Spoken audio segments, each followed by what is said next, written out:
Yeah. Keys to the city, baby. When you see us, so you know you really viewing greatness in the making. Double up on facts we stating. Podcasting, cruise control, city, state, the nation. So what you saying, what we saying, prime information. Facts, topics, stipulations, first down, played it. Presenting topics for kind, easy to Tom Brady. Facts, keys to the city, we unlocking the statements. And ladies and gentlemen, we are back. Keys to the City. Clovercrest Media presents Keys to the City. What a show we got for you today. We'll be joined by the Joseph Aguirre to talk New York Yankees baseball. Aaron Judge is hot again. It's amazing. Every time we talk about a New York Yankee this year, they somehow make us shut our mouths. They come back with a big week. We'll talk about that. Paxton, Yankees, Dodgers. Is that inevitable? And can the Yankees continue this hot streak and why they have something that nobody else has going into the playoffs this year? Also, preview show. 2 preview shows today. College football we're going to start with, and we'll close out with the NFL. I know the NFL is a week away, but it starts next Thursday. We'll have MVP predictions, Super Bowl, division winners, storylines for divisions. We'll have all of that. But we're going to start off with some college football because, yes, ladies and gentlemen, college football started last week. We didn't really do a preview show. We're going to do it today. And I'm excited just to see football back. Like I said last week, football is back. It's here until February. For all us football fans, it's back and it's ready to go. We had the number 1 team in college football last night. The defending champs play, took care of business as expected. We'll be joined with Chaz to make his predictions. Also, one of the questions, and it seems like it's funny because we've been talking about this question all week, and somehow it's all over the sports networks in the world right now, and it's amazing. It's like, why do we do this? It's like these guys are getting paid for what we say before them. These guys are I literally said it to you last night. We looked at the question. There had to be 5 or 6 questions that were like, Ted, we've already talked about this like 3 or 4 times. No, we haven't talked. We literally said we're going to talk about on our show. We literally forecast what is going to be said. We talked about the Alabama Clemson, and that's one of our questions today: is Alabama Clemson matchup bad for college football if it happens again in the national championship? And then we go on last night and we stop at Riptide in West Haven restaurant. And we're looking. You point up to the TV, and what do you say? Look at first question on PTI: if Alabama Clemson meet again, is parity bad for out of college football? You know, we talked about that. We're going to talk about the Yankees and James Paxton. Is he a key for the Yankees going forward? In the end, there was so many questions that we had talked about that were on ESPN or in the New York Post, which is right in front of me. You know, it's incredible to think that we're doing a podcast here, you know, regularly at the Connecticut School of Broadcasting, and then we look at these big networks that get paid millions of dollars, and the same things that we're going to talk about ahead of time that we bring up during the week are presented on that forefront of the TV. I guess we don't know what we're doing. I guess we don't know anything about sports because we just do the exact same thing. We're just not getting paid millions of bucks. We're just doing it to enjoy. Is he calling? So Chaz is calling. Chaz, what's up, big guy? You started off last week 1-0. We'll get into the prediction. No, I did. I'm 0-1. No, but we picked Florida. We all picked Florida to win. I know you didn't cover the spread, but we all picked Florida. We'll get into the predictions of this week in a few minutes. But it's pretty obvious. We've been talking about this for quite some time now, Chaz. And it seems like nowadays it is bad for sports. People say it's good. People say it's bad. We saw it in the NBA with Cleveland and Golden State playing for the 4 straight NBA finals. Clemson, Alabama. If they meet again, whether it's in the college football playoff or the semifinal or the national championship, is Clemson, Alabama, Part 5 bad? Parity for college football. What would it be if that were to happen again come January?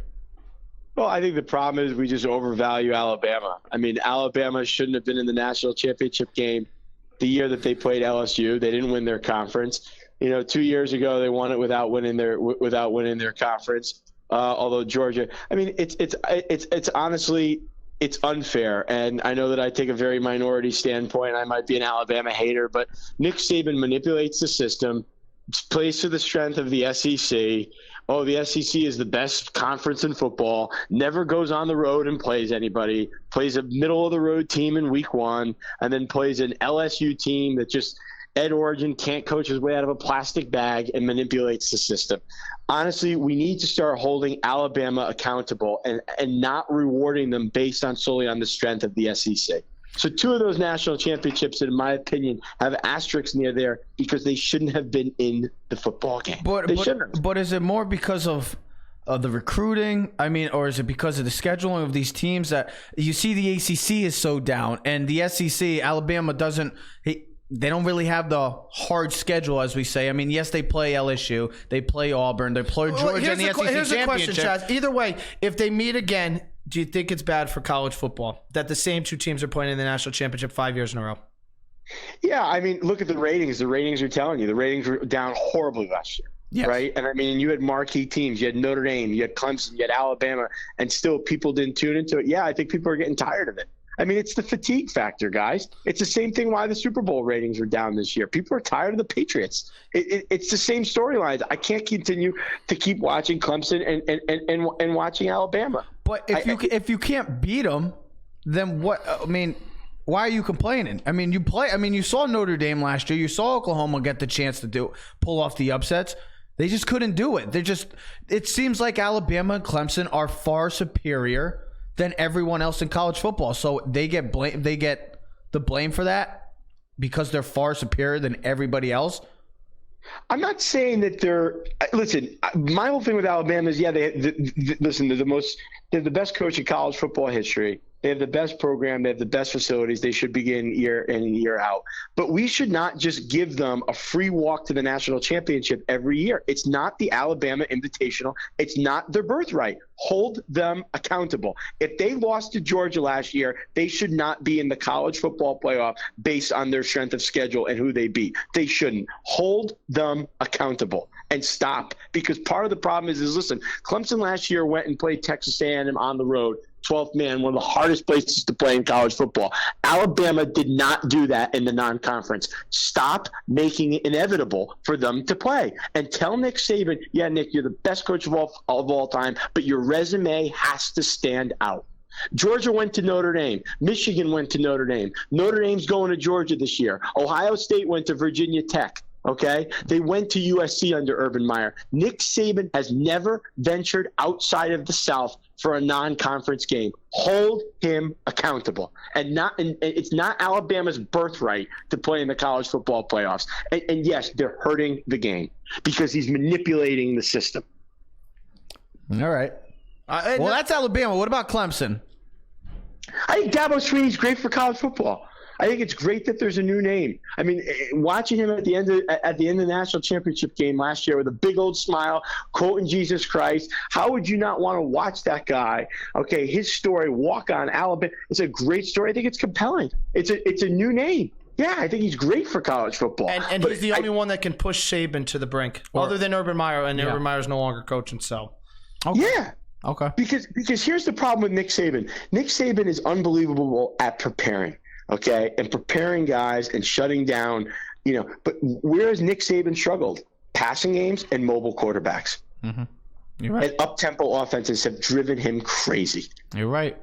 And he's complained about it, how it's destroying the game. No, Nick, it's destroying the game because you have a hard time stopping. I just think it's inevitable. I think it's going to happen again this year. I just think they're far superior than everyone else. I mean, Georgia has a possibility, maybe Oklahoma, Ohio State, but I expect to see come January 13th this year, Clemson and Alabama, Part 5 will be for the national championship. And then that's what's going to happen. Can I just say one everything? Everybody rests the laurels on the SEC as being the best conference in college football.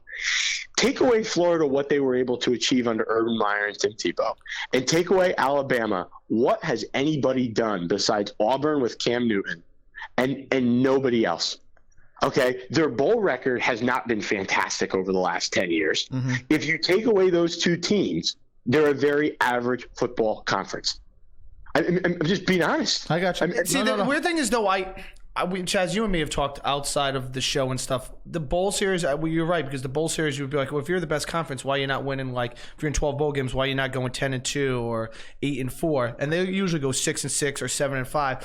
Sometimes I don't take the bowl series serious because who's actually playing? Who's looking for the NFL draft?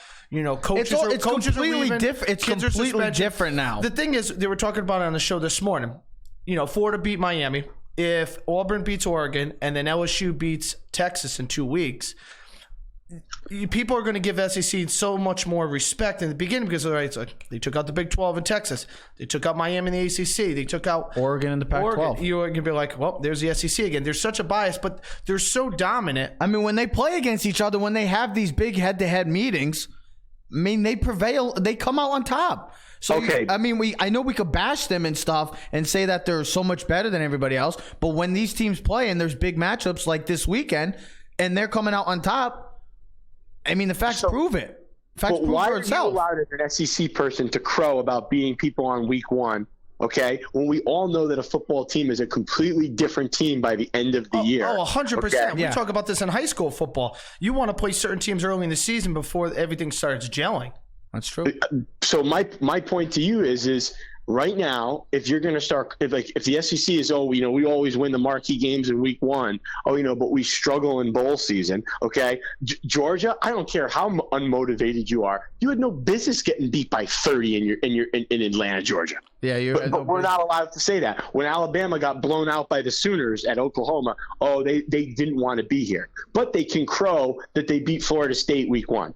So, no, I disagree with you. I think that, to be honest with you, your team's the best when it's playing at the end of the year. Chaz, right? Sophomores become juniors, juniors become seniors, and seniors become super seniors. I love your passion. I love your passion, my man. I'm so tired of the SEC. I know. It's the biggest scam out there. Like, take away Alabama and Florida, and it's an average football conference.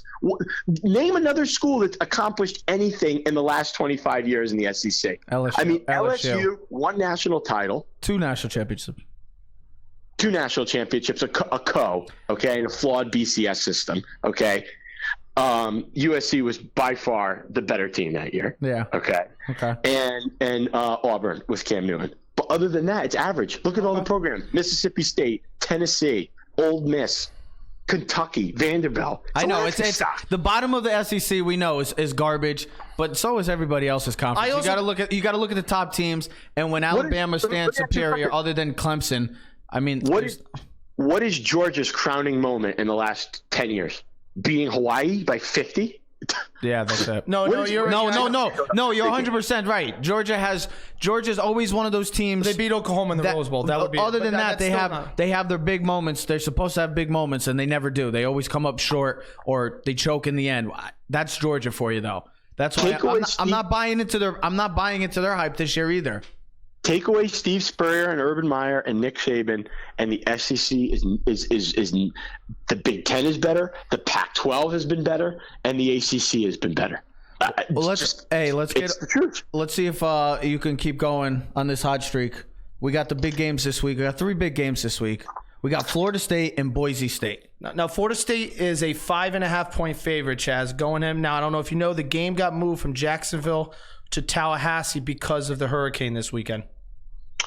Yeah, I mean, guys, I think that this is a big game for Florida State. Florida State did the unthinkable last year. They didn't qualify for a bowl game after being a mainstay for 3 decades.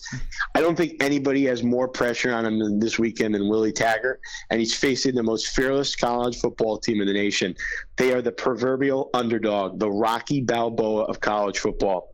Florida State's defense is loaded. This Death Star is fully operational with 16 of the top 20 tacklers on defense returning. The Broncos are going to start a true freshman at quarterback, not a good recipe for success, especially against a hungry and motivated Seminole team. Guys, I think the Seminoles will be sloppy on offense, but they're going to overcome a depleted Boise State team. I'm laying the 5.5 as Free Shoes University starts their journey back to their rightful place in the sun. Okay. So he's got Florida State. Pick Florida. Okay, so he's got the Seminoles winning first game. Next game is Sunday night. It's Oklahoma versus Houston. Last time these two teams played, Houston beat up on that Baker Mayfield team. Can Houston pull off a mammoth upset this weekend? And the spread is 23.5. That Oklahoma, I don't buy into. They're favored by 23.5. Nope. Guys, one of my favorite Broadway musicals is Oklahoma. And to quote one of my favorite songs, it's a scandal, it's an outrage. that Oklahoma is such a heavy favorite in this game. King is one of the most dynamic quarterbacks in the country, and new coach Dana Holgorsen is one of the brightest offensive minds in college football. I expect Oklahoma's defense to be improved after not being able to stop a nosebleed last year. But I think Houston will keep this thing close. I'm grabbing the 24.5 and praying that the Cougars can keep this thing close. Well, they got the offense definitely too. We'll see how Oklahoma's defense play. Chaz. All right, then the big one is is college football playoff implications all over this game. Pac-12. Can they finally get a much needed victory for the conference, not just for Oregon, but for the conference? For them to compete for a college football playoff, they need to go into Jerry World and they need to make a statement for the Pac-12 and for Oregon. Can the Ducks finally and the Pac-12 finally beat the SEC, or does the SEC once again come out on top? Oh, guys, this is a rematch. Can you believe this is a rematch of the 2010 BCS National Championship game? Yep, Cam Newton versus LaMichael James. Yep, Mariota was not. It was Dennis Dixon. No, it wasn't Dennis Dixon. I forgot who it was. Thomas. It was Thomas. Yes, Darren Thomas. Bingo. Go ahead. The Pac-12 needs this game more than Castle needed to get laid at Salve Regina. They need to shake off the perception that they don't show up in marquee non-conference games. Washington was supposed to be that darling, but they flopped week 1 against Auburn and then went on to win the Pac-12 and lose to Urban Meyer and the Rose Bowl. Guys, over the last 3 seasons, the SEC is 5-1 against the Pac-12. Their only victory was Texas A&M's epic collapse to Josh Rosen 2 years ago. I think I would blame Kevin Sumlin for that one, who last weekend just proved I don't know how he got a school to pay him millions of dollars after losing to Hawaii. This is hard for me because my head is telling me Auburn. Despite the Ducks having all 5 offensive linemen back from last year, I anticipate them struggling against the Auburn front 4. But my heart is telling me Oregon, who clearly has the advantage at quarterback. However, you don't gamble with your heart.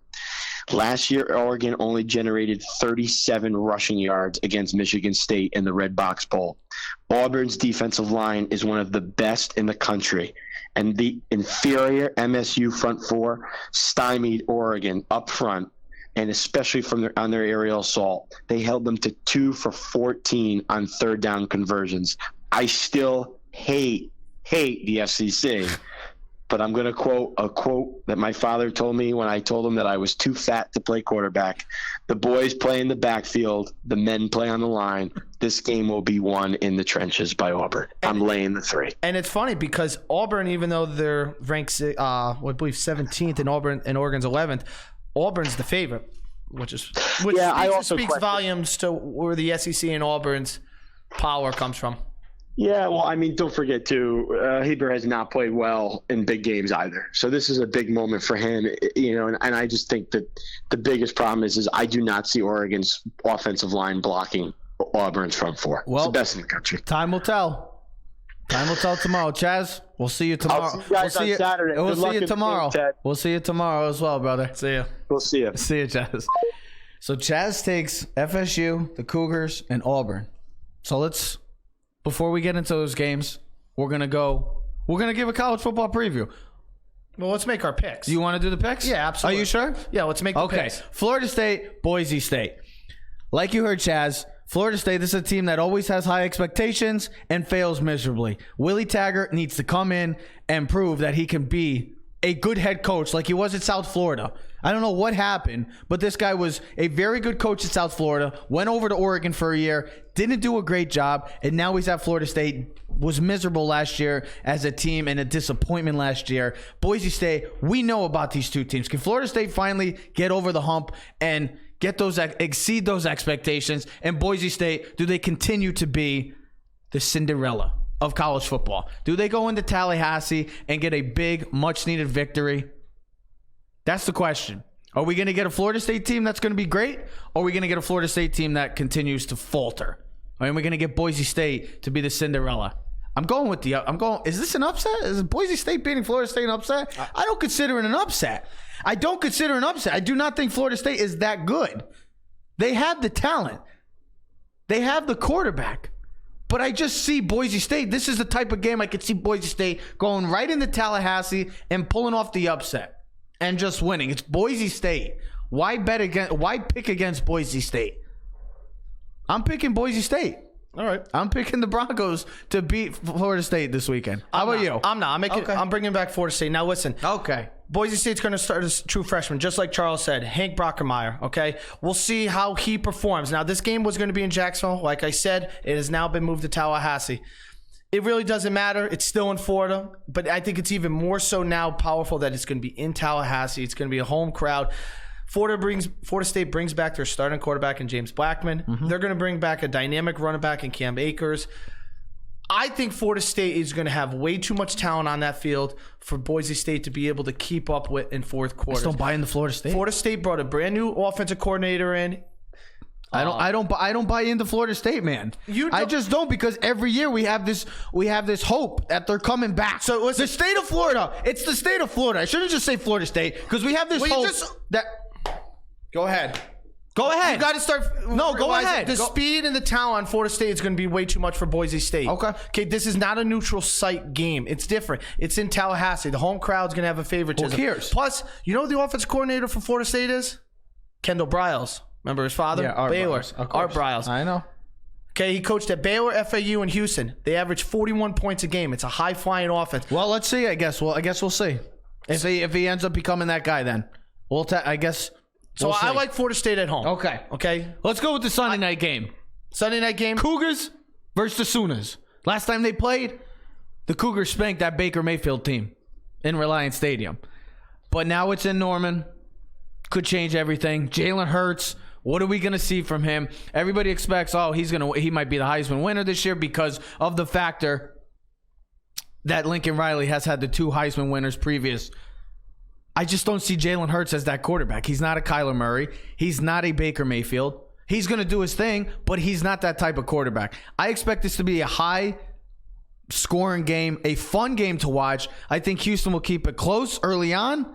I think Oklahoma pulls away. The talent on that field, and it's going to be in Norman. It's a big difference. If this was a neutral site, I would not pick against Houston. I would not pick against Houston. Dana Holgorsen, new head coach. Derek King, one of the most underappreciated players in all college football. You taking Houston win the game? No. If this was on a neutral site, Houston, I would strongly consider them pulling off the upset. But it's in Norman. I'm going with the Sooners. I expect it to be a high-scoring game. I expect like a 35 to 28 game. I expect higher scoring. So first of all, Houston's coming off an 8-5 season last year. Oklahoma 12-2. We know what they did. They lost it in the semifinals against Alabama. This is a huge matchup. Now, the last time these teams played, Houston won in 2016, like you said. But Oklahoma just hired a new defense coordinator in Alex Grinch. Okay, they brought Jalen Hurts in, who's 26-2 as a starter from Alabama. Big key right here is Oklahoma's running game against Houston's run defense. That's where I see the matchup. Okay, can Houston make Oklahoma a one-dimensional team? Like you said before, Trev, this ain't Kyler Murray. It's not Baker Mayfield. I know. It's different. The dynamic of the offense is not going to be throwing the ball 40, 50 yards down the field. It's going to be short, quick, speed passing.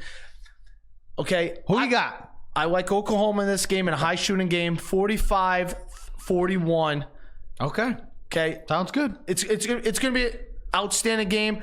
Both quarterbacks could be Heisman favorites going in later in the season, especially for the kid. You look a little flustered right now. You look like a freshman quarterback right now going into a hostile environment. You look a little nervous. What's wrong, bro? Have some water. Oklahoma's won 13 straight openers, just to let you know that. That can't be true because they... Yes, it is. Home openers? Home openers. Okay, I was about to say because they didn't beat Houston in the opener. That's what I'm trying to say. Don't get it twisted, bro. Let's finish off with the massive game this weekend in Jerry World. SEC, Pac-12. We've already talked about it with Chaz. Pac-12. This is for the Pac-12. This is more about the Pac-12. We know what the SEC is going to be. We know the SEC has a little bias in the NCAA when it comes to football. Pac-12, they get no respect. They can come out and really prove all the doubters wrong with a big win tomorrow night.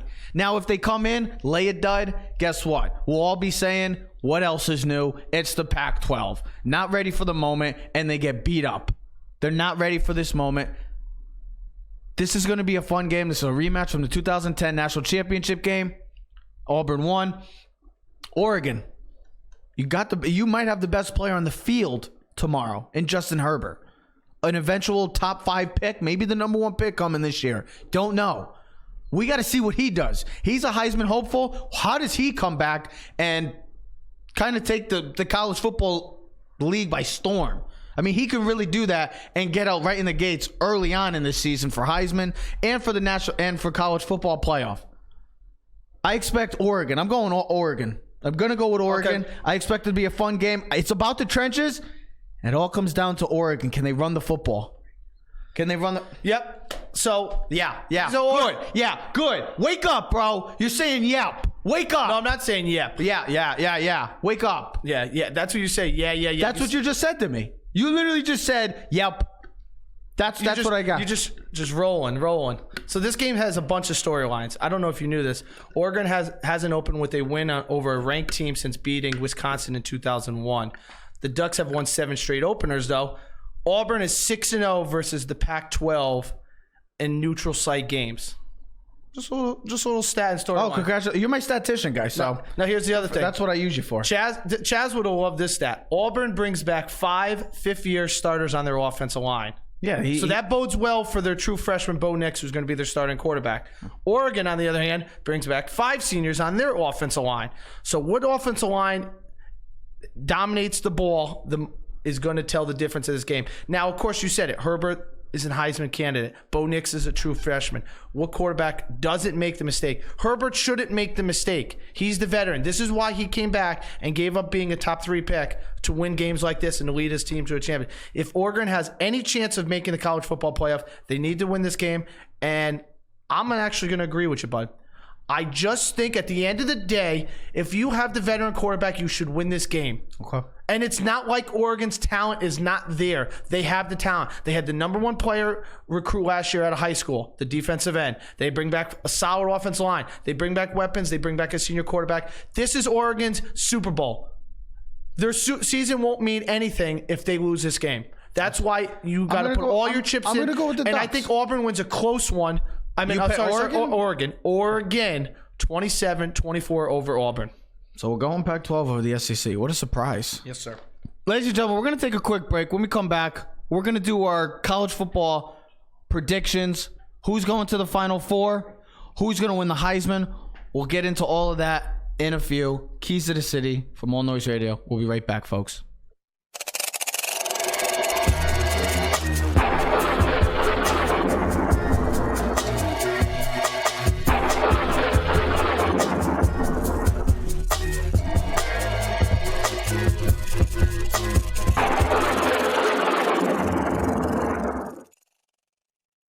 And ladies and gentlemen, we are back. Clovercrest Media presents Keys to the City. Now it's time to get to our college football preview. We made our predictions for this week. Now is the time. Who's going to the Final Four? Is it Clemson and Alabama in the national championship? We talked about it with Chaz. If you missed the early on part, if Clemson and Alabama get to the national championship again, or even play in the college football playoff, whether it's the semifinal, would it be bad, the parity in college football? What would the statement be to college football if it was those 2 teams again playing for 5 straight years? I just say that they're just far superior. That's just recruiting. You got the 2 best coaches. You got the 2 best coaches in college football. You got the best players on those teams. I'm sorry, but guess what? When you have Trevor and Tua and Dabo and Nick, and your recruiting is our top 5, top 10 classes every year, I'm sorry. You are far superior, and the facts speak for it. Think about the win-loss record is incredible. You want to know the win-loss record? Yes, for the past 5 seasons. Listen to the wins. Alabama 67-6, Clemson 65-7. The only schools with winning percentage of 90% in the last 5 years. Everybody gets so upset about it. Here's the thing. We talked about it yesterday on the beach. They have the 2 best coaches in college football by far. Yeah. Okay? They have the 2 best programs in football by far. Now, everyone wants to talk about Georgia. And Georgia has rightfully so. But this is the difference. The 2 best players in college football are Tua Tagovailoa from Alabama and Trevor Lawrence. Tua might be the number 1 pick coming up in this year's draft, 2019. Trevor Lawrence is going to be the number 1 pick when he comes following next year, in 2020. So you're speaking volume, and you're talking about the most important position in all sports, and that's the quarterback. NFL, college, high school, it's the quarterback. Mm-hmm. And when you have the best player, and then you have the best coaches and the best recruiting classes, like you just said, Trev, they are so much more dominant and head and shoulders above everyone else.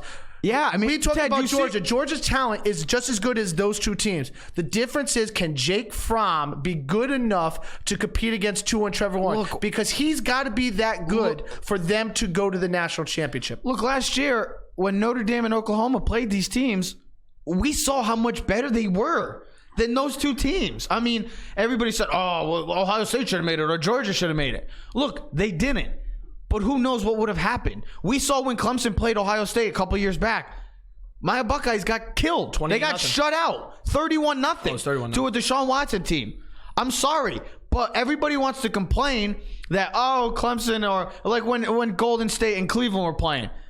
Cleveland had the best player in the world, and Golden State had the best team. I'm sorry, but when these two teams are getting the best recruits and they're dominating competition, I know their conferences are not as great, but when they're dominant, what do you want them to do? They're doing their part. They're far superior than everybody else, and it's been showing for the past 5 years. That's why they're in the college football playoff for the past 5 years. Now, if I Alabama's been in it every year. Every year, Alabama missed 1 year. It missed 1 year. Yes. Yeah, the first year. Yes. Now, I'm going to quote Paul Feinbaum, who is the SEC analyst, one of the big ones across the country, ESPN analyst, college football, one of the big-time guys.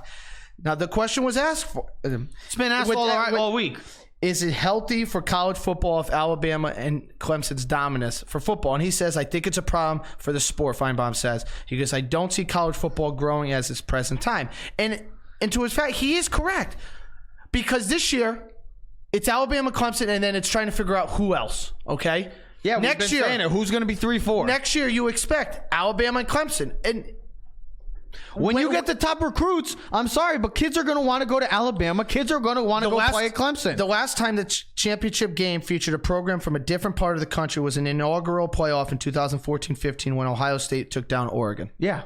I mean, what else do they have to do? I know Chaz was very boisterous and displeased. Last year there was no Big Ten and there was no Pac-12. He voiced his displeasure about Clemson and Alabama, and the ratings have showed, but look, what are you going to do? It's like the Patriots. It's like Golden State. What are they expected to do? When they got the most talented teams in the league, or the best players, best coaches, what do you expect them to do? You have to beat them. And if you can't beat them, then guess what, ladies and gentlemen? That's what's going to happen. Come January 13th, it will be no surprise if we see Clemson and Alabama Part 5. I'm sorry. And that is why going into our college football storylines, I think one of the biggest ones that we need to talk about quick is Michigan. Because I don't care. Jim Harbaugh, I know you because you don't like the team up north. I don't like the team up north. He's an Ohio State fan. I don't like the team up north. But when it comes to Michigan, there was a reason why you brought Jim Harbaugh. You brought Jim Harbaugh on the same reason why Ohio State brought back Urban Meyer from retirement.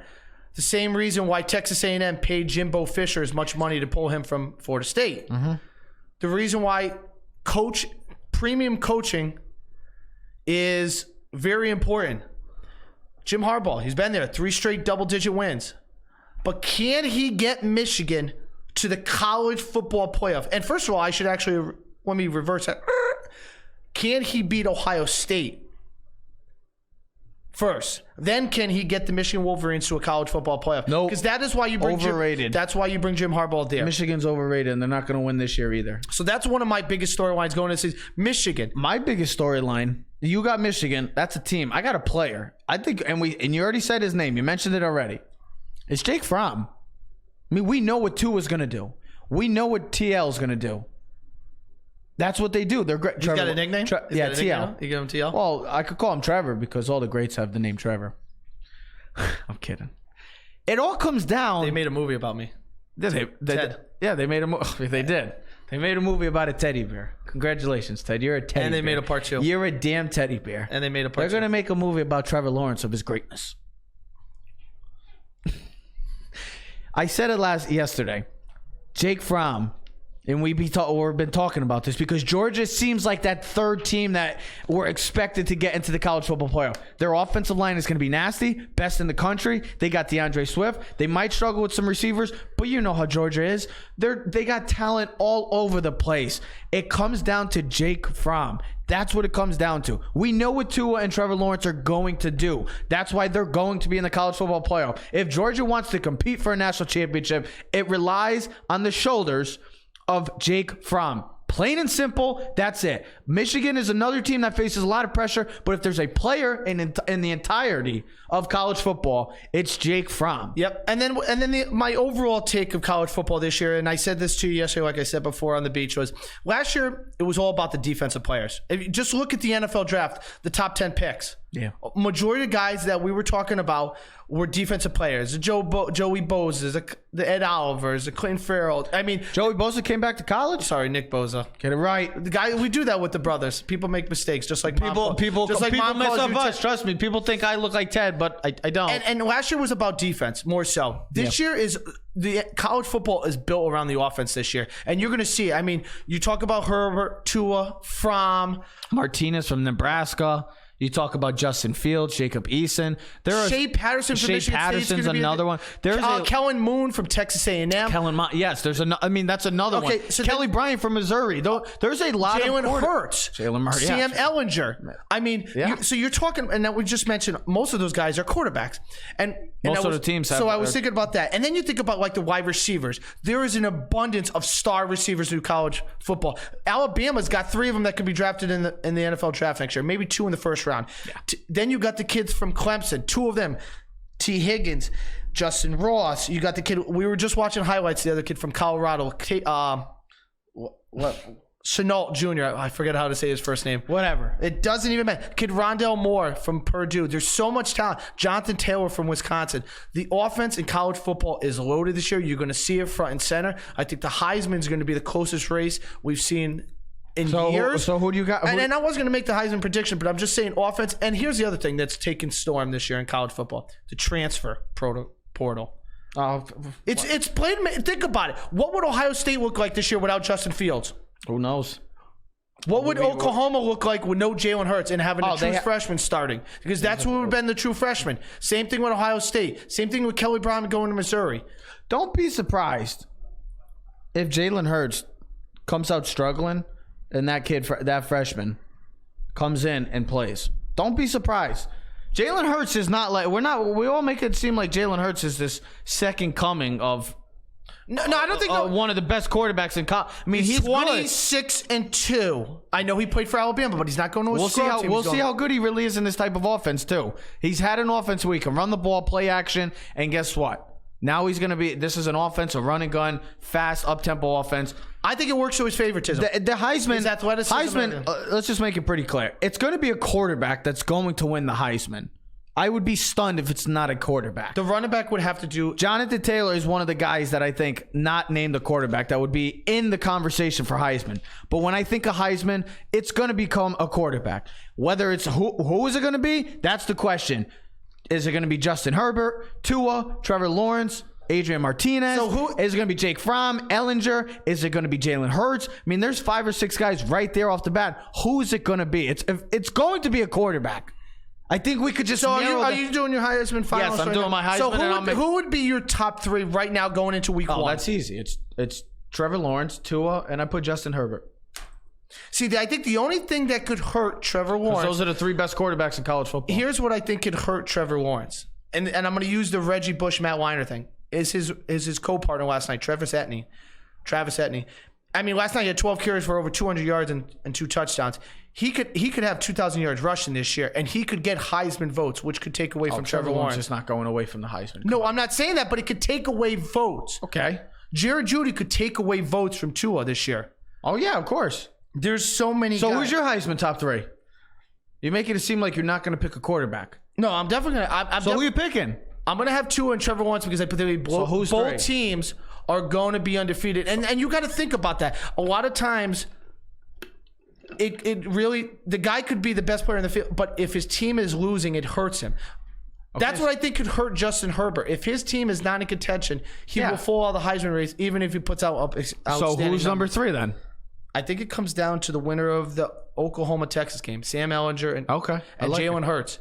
If Oklahoma is riding high, I think it's going to be Jalen Hurts the reason why. If not, it's going to be Sam Ehlinger. Who's winning the Heisman? Tua. Okay. I got Trevor Lawrence. I think Tua. I think he's motivated from last year after losing it all year. I think Trevor Lawrence is just he's gonna have a full season now, and I think he's just gonna prove to people. There's so many people that are great, that have said he's great. He's really gonna come out. I know he started off a little slow last night, but I expect him to have huge numbers this year. The reason why, and I said this yesterday, was Tua having more bigger games during the season than Trevor Lawrence. Trevor Lawrence doesn't have that spotlight game. Where Tua has multiple games like that. He has the SEC championship game possibly against Georgia. He has a game against LSU. He has Texas A&M. There's bigger matchups for him to really propel him forward where Trevor Lawrence doesn't in a weak ACC. So the college football playoff. Let's make our Final Four predictions. I think we at least know our 2. 2 is Alabama and Clemson. I'm expecting Ohio State and Georgia. I think the winner of the Michigan Ohio State will get into the playoff. I expect Ohio State once again to prevail because they are the daddies of Michigan right now. I'm going to make my prediction, but then I have one quick question ended on that. Why am I not surprised by that? So I have Alabama, Clemson, Michigan. Who's your 5th team? Michigan. No. Michigan and Georgia. But if both teams go undefeated, Alabama or Georgia, and one of them loses, do you think that they would eliminate that team from someone else? Yeah, because it happened last year.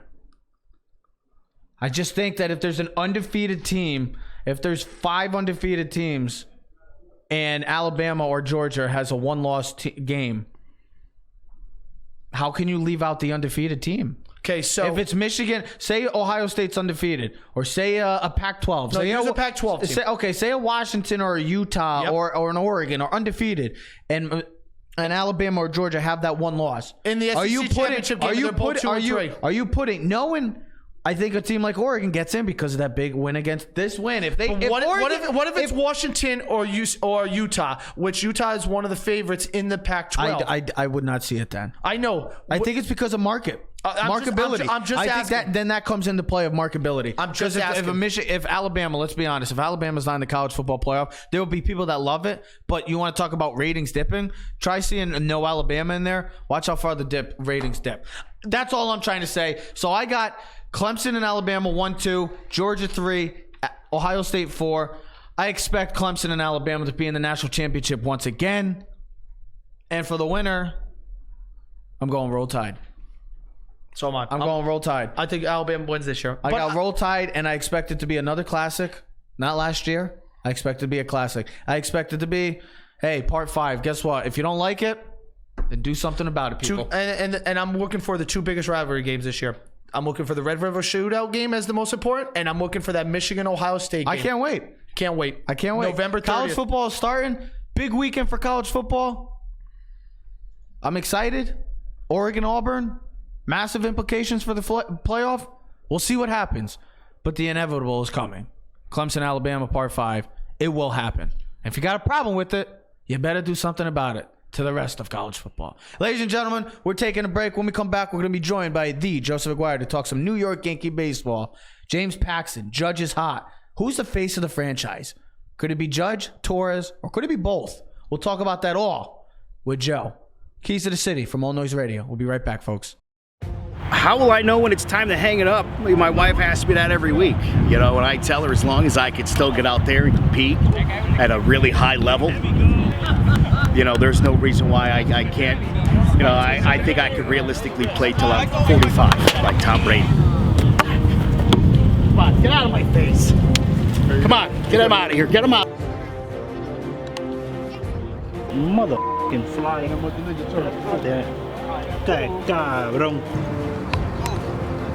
A lot of people want to see the Ninja Turtle, but not many have lived to tell a tale. For real. So don't be careful what you wish for. I want to thank myself, you know, for all the hard Without work. you wouldn't have been able to do Exactly. Motivation is one of the key things I think I need to implement in my coaching style. We win as a team. Hey. Let's go. Let's go. Talking about it. What do you say now? What do you say? That's how you tie it up. I try to lead by example. Do we lose as a team? A lot more. Sometimes that's almost an unrealistic expectation. We make losing look good, baby. Don't nobody lose like us. Everybody here knows. Come playoff time. Wow. Watch out for CNG. Because of the talent level and the gap over my teammates. And that's nothing against them. You know, they're just not anywhere near as good as I am. Anywhere I could find 4 or 5 kids and a wiffle ball and a bat, I'm dominating, you know. So this has been, it's been a long time for me. So, you know, that's what I do. I dominate wiffle ball games. I don't know any other way.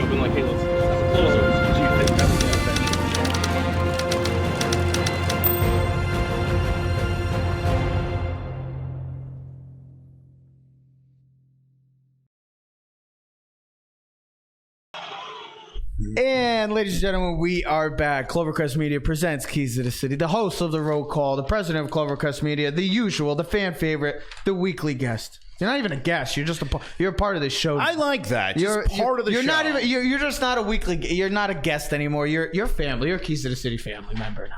How's that feel? Joe Keys. I love it. Great, right? Right. Just put that under my name. Just I wonder if Keys. Dad's watching right now. He's like, JK. Yanks playing hot.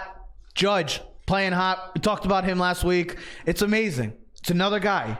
We talked about him last week. I swear to God, we should have a segment of who we're going to talk crap about for this week, and let's see how they do the next week. One other guy, you know, because our buddy Steve Rizzer, who loves the show, who bashed me about, remember, Mike Ford's not a good hitter. Mike Ford's not a major league hitter was what he said. He doesn't belong there. Now, I looked up, we were joking because one of my colleagues I work with, huge Yankee fan for 50 years, okay? He's a little bit older than me.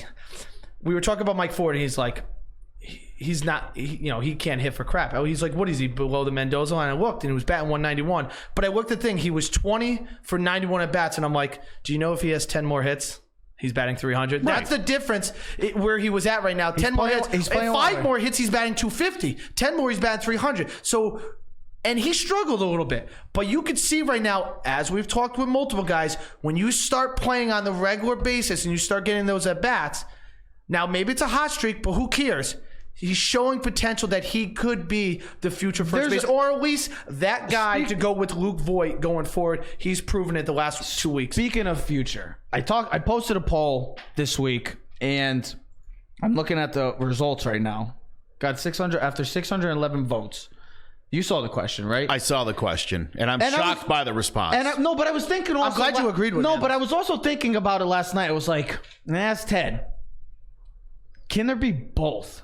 Can both Gleyber Torres and Aaron Judge be the face of the franchise? Or do we always have to have nowadays that one guy that's going to be like you had Jeter? Jeter and Mariano. But Jeter was always the guy that Mariano was there, but Jeter was always, it seemed like he was the one that everybody went to as the face of the franchise. Because he's the shortstop and the other guy was a reliever. So that's what I'm trying to say. Can Judge be it, or Torres, or can both be the faces of the New York Yankees? Well, both can. Both can. You know, part of the whole thing with Mariano Rivera was the fact that he doesn't speak English. It's hard to be the face of a franchise if you don't speak English. Is that where Torres gets kind of hurt too? Because he does it because... Probably. Yeah. Okay. Probably. Same thing with Gary Sanchez. Can I be a little ignorant or something stupid right now? They don't when Tanaka and Sanchez. Why would you want to say that? Well, I don't care. I want to ask like in kind of a dumb way. Sanchez, when they ask him in post game, has an interpreter. So does Tanaka. Yeah. So how did the two of them communicate when they're both pitching and catching together and they need interpreters? Gary speaks Japanese fluently. No, I'm just kidding. No, you know what? I'm joking. No, that's a good question. It's a really good question. I'll tell you the answer. First of all of these guys speak English. They just don't speak it well enough that they're comfortable doing it on camera, or, you know, if they misunderstand something, which is still certainly possible, they could sound stupid. And so it's just it's a comfort thing. But My understanding is Gary Sanchez knows, as does Austin Romine, some key phrases in Japanese so that they can help calm him down or communicate a little bit better. But Tanaka loves to swear, is my understanding. Jeter taught him swears, and he's fascinated by curse words. I love it. So they communicate pretty well. Although earlier in the season, it seemed like maybe they were speaking different languages. Do you think Judge is better suited to be the face of the New York Yankees because of the market, the size, being a right fielder? I mean, he has the Judge Chambers. Like, he's become a name. He looks like New York. He's got the demeanor of Jeter, and he's got the size and structure of a skyscraper. Babe Ruth. Sure. He's bigger than life. Again, I mean, him and Stanton, and understand, Giancarlo Stanton's not going anywhere for a really long time. Now, he could opt out after 2020, but he's not going anywhere. He's not getting that money anywhere else. He's not opting out. I'm sure the Yankees would allow it to go down. Yeah. And he'd only be hurting himself. I think having, the Twin Towers, so to speak, come on. I mean, that's New York. Yeah. And that's what these guys could be for a long time. Gleyber Torres is great. Yes. I predicted his greatness 2 years ago. I knew this kid was going to be a stud. So did I. I said he would be a 30, 40 home run guy, possibly. I didn't think he'd get it done in his second year, but I saw the potential for a guy that could hit 40. Honestly, I wouldn't have thought this year would have been the year, but he's on his way. I mean, I think he's going to be the best player for the New York Yankees for the next 10 to 12 years. Not Aaron Judge or not Gary Sanchez. Here's the thing. I said when he first came up, I said this kid was the spark plug the Yankees needed, and he's been that since. I think he's the best player on the New York Yankees. Cashman, this is the trade for Chapman. This is the guy. Yeah. So great move. It worked out for both teams. He's never going anywhere. They won the World Series. We got Gleyber Torres. I think as a player, Gleyber Torres could and should be the face of the franchise. If he can just improve, and I said this in one of the Facebook cards, just a little bit defensively, where we don't look at him as a deficiency on the defensive, because I don't think people look at him the same way defensively like they look at Jeter. Jeter was a very good defensive player. He just couldn't hit like Gleyber. Now, Gleyber is probably one of the best infield hitters in all of baseball, maybe only behind Arenado. He might hit 40 guys. home runs this year. And he could be a 340 home run, probably more consistently 35 home runs and 30 and 100 RBIs. But Joe talked about it. Right now, it's going to be Judge because of his marketability. He's 6'6", 6'7". He's got the Judge Chambers. I mean, the guy had his own little section in Yankee Stadium, and he hadn't even played a full season. So you speak of his marketability. That's what will make him the face. But I think when you really look at the team overall, it will be Gleyber in the long run. I was just surprised. People said because Judge is the homegrown kid, where Gleyber was taken in as a trade. I was surprised by the results. I did not think it'd be that much. I think people like Judge. I mean, I love Judge, but I'll put it. We all do. Don't get me wrong. I'm just saying. You can make because we know this, and I posted this I sent this in our group. Mike Trout's the best player in baseball by far. It's not even close. But if you were to make a face of the Major League Baseball, it could be Aaron Judge. Yeah, he's the most people where they recognize. It's not Nolan Arenado. It's not Mike Trout. People know Aaron Judge. I'll be honest. Nolan Arenado could walk into this room right now, and Trev would know don't even know what his. I know you're the best player in baseball. Well, because you got that poster over your bed. I do. I wouldn't even know what he looks like. Honest to God, I have a Kobe Bryant poster. Actually, I do have a Kobe. I was just curious. I wanted to post that. I want to see what people think, and I'm surprised that the results came out 63-37. And I thank all the people that voted, commented as well, put it on the Yankee page. A lot of people said both. I saw a lot of that. So I appreciate all the feedback and everything from that. I was just surprised by the results. A lot of fluke injuries for Judge. It's not, I've heard the word injury prone applied to him, like he's Bird or Ellsbury, and that's not the case. I mean, getting hit in the wrist and your wrist breaking is normal. Yeah. That's how it works. Obliques, those get pulled in this game. I mean, Aaron Hicks is a perfect example. To see a guy be able to bounce back from that like he's done. We know the injury's not healed, won't really be healed until some rest happens in the offseason. He's obviously figured out how to hit the ball and maximize whatever that pain must be like when he's doing it.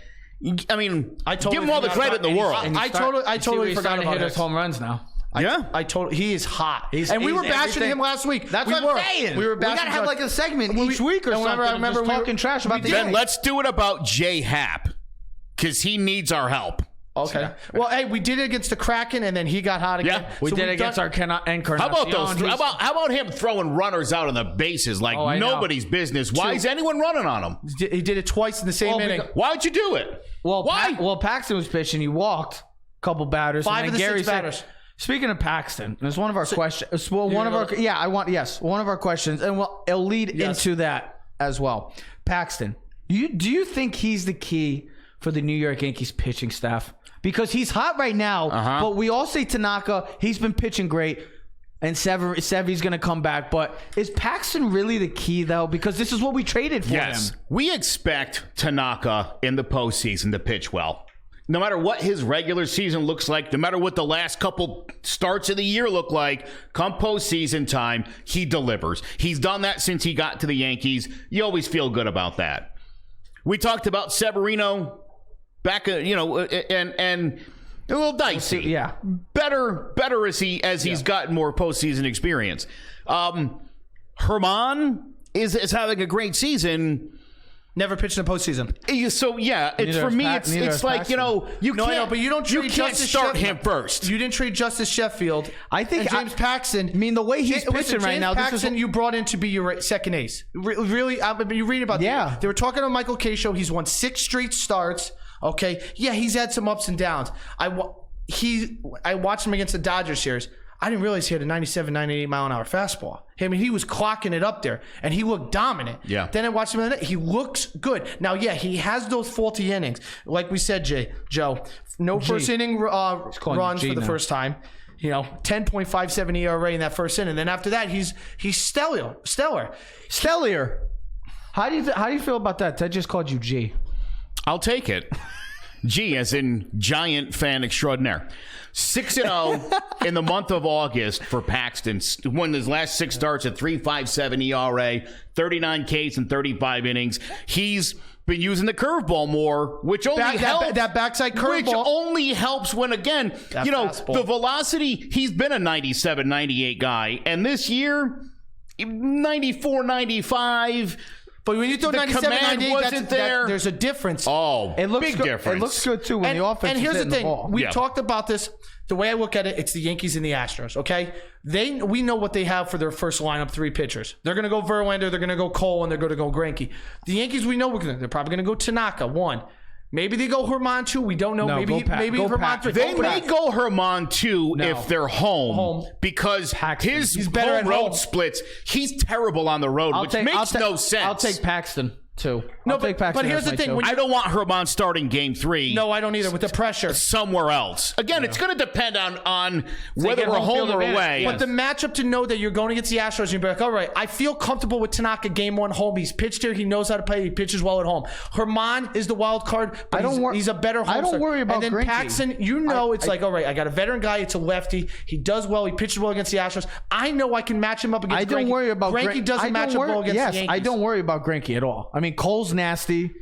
And Verlander, we know what Verlander is, but I do not fear Greinke. I think Greinke's a good pitcher, but when he goes against the Yankees, that's his highest ERA is against the New York Yankees. It's like 11. It's like 11.4. Well, so it's funny, and I'd like us to discuss this for a minute because one of the big arguments I've heard from people is, come postseason time, the home runs don't matter. It's great pitching versus the hitting. 70 home runs in August.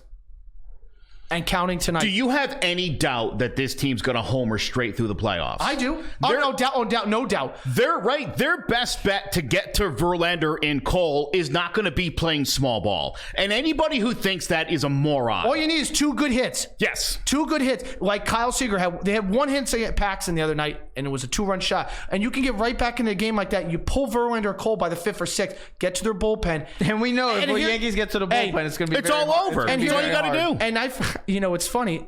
You said Hicks before. I even forgot. I swear to God, I forgot about it. And I didn't forget about him. But the way the Yankees are playing right now with the guys that are on the field, it's an incredible story to think about the Yankees as really an underdog. Think about the team that's out there. Speaking of what you just said.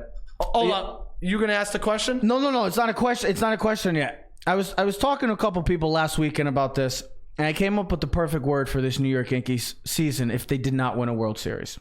Wouldn't it be bust? Wouldn't it be disappointment? It'd be sadness.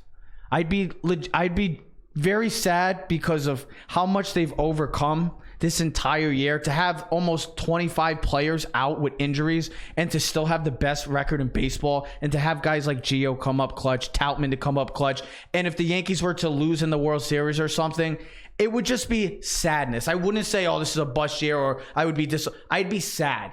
Because this team has done everything they've could. They faced every major obstacle in their way, and they've overcome it like no other team I've seen in the past 20 years.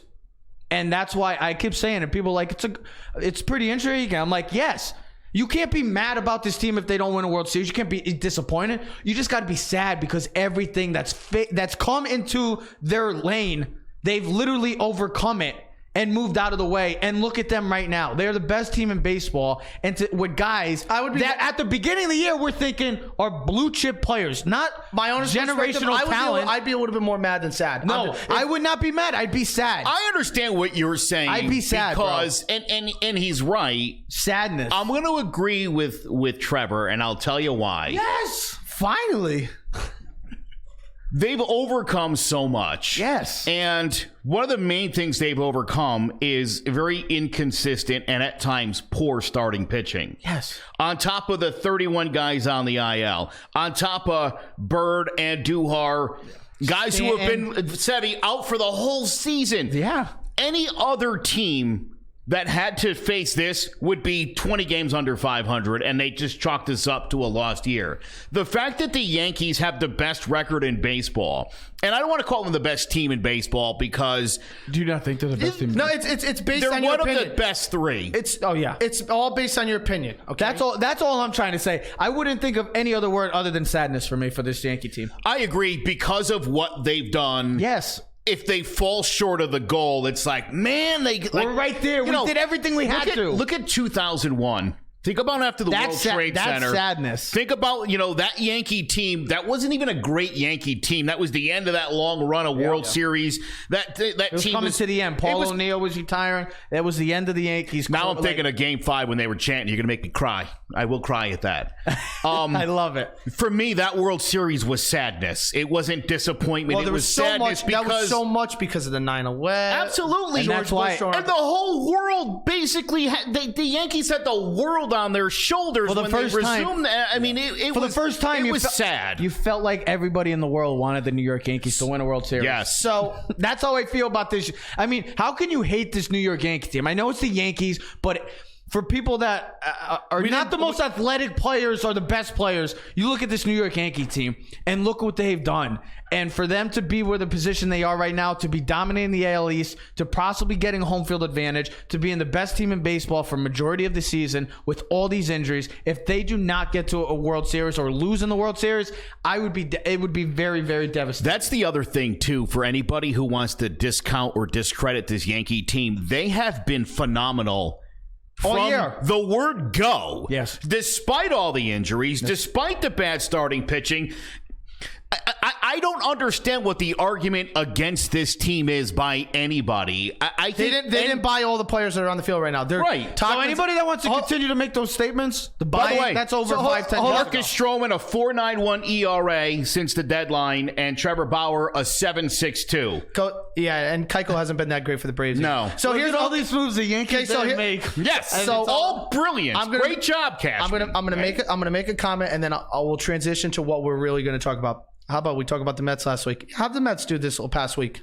Are Mets fans watching right now? Remember all those Mets fans that loved them? Yeah. And then got swept by the Cubs. So how about that pathetic game where DeGrom scored their only run with an Oppo? Oppo home run. Come on. Okay. Now also, when pitchers are starting to hit Oppo, can we just say the ball's juiced? Hey, Met fans, can we? And I'm not dissing the Mets. They had a super.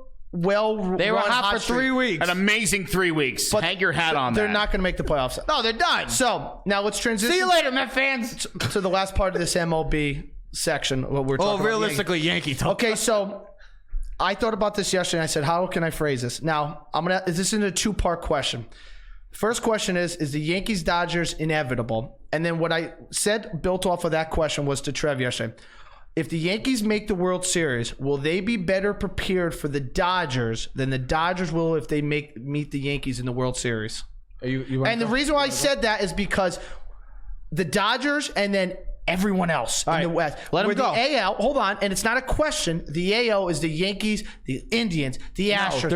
There's 4 or 5 teams. No, it's going to be the Dodgers versus the Yankees or the Astros. That's it. Nope. Come on, bro. Stop. Stop with Cleveland.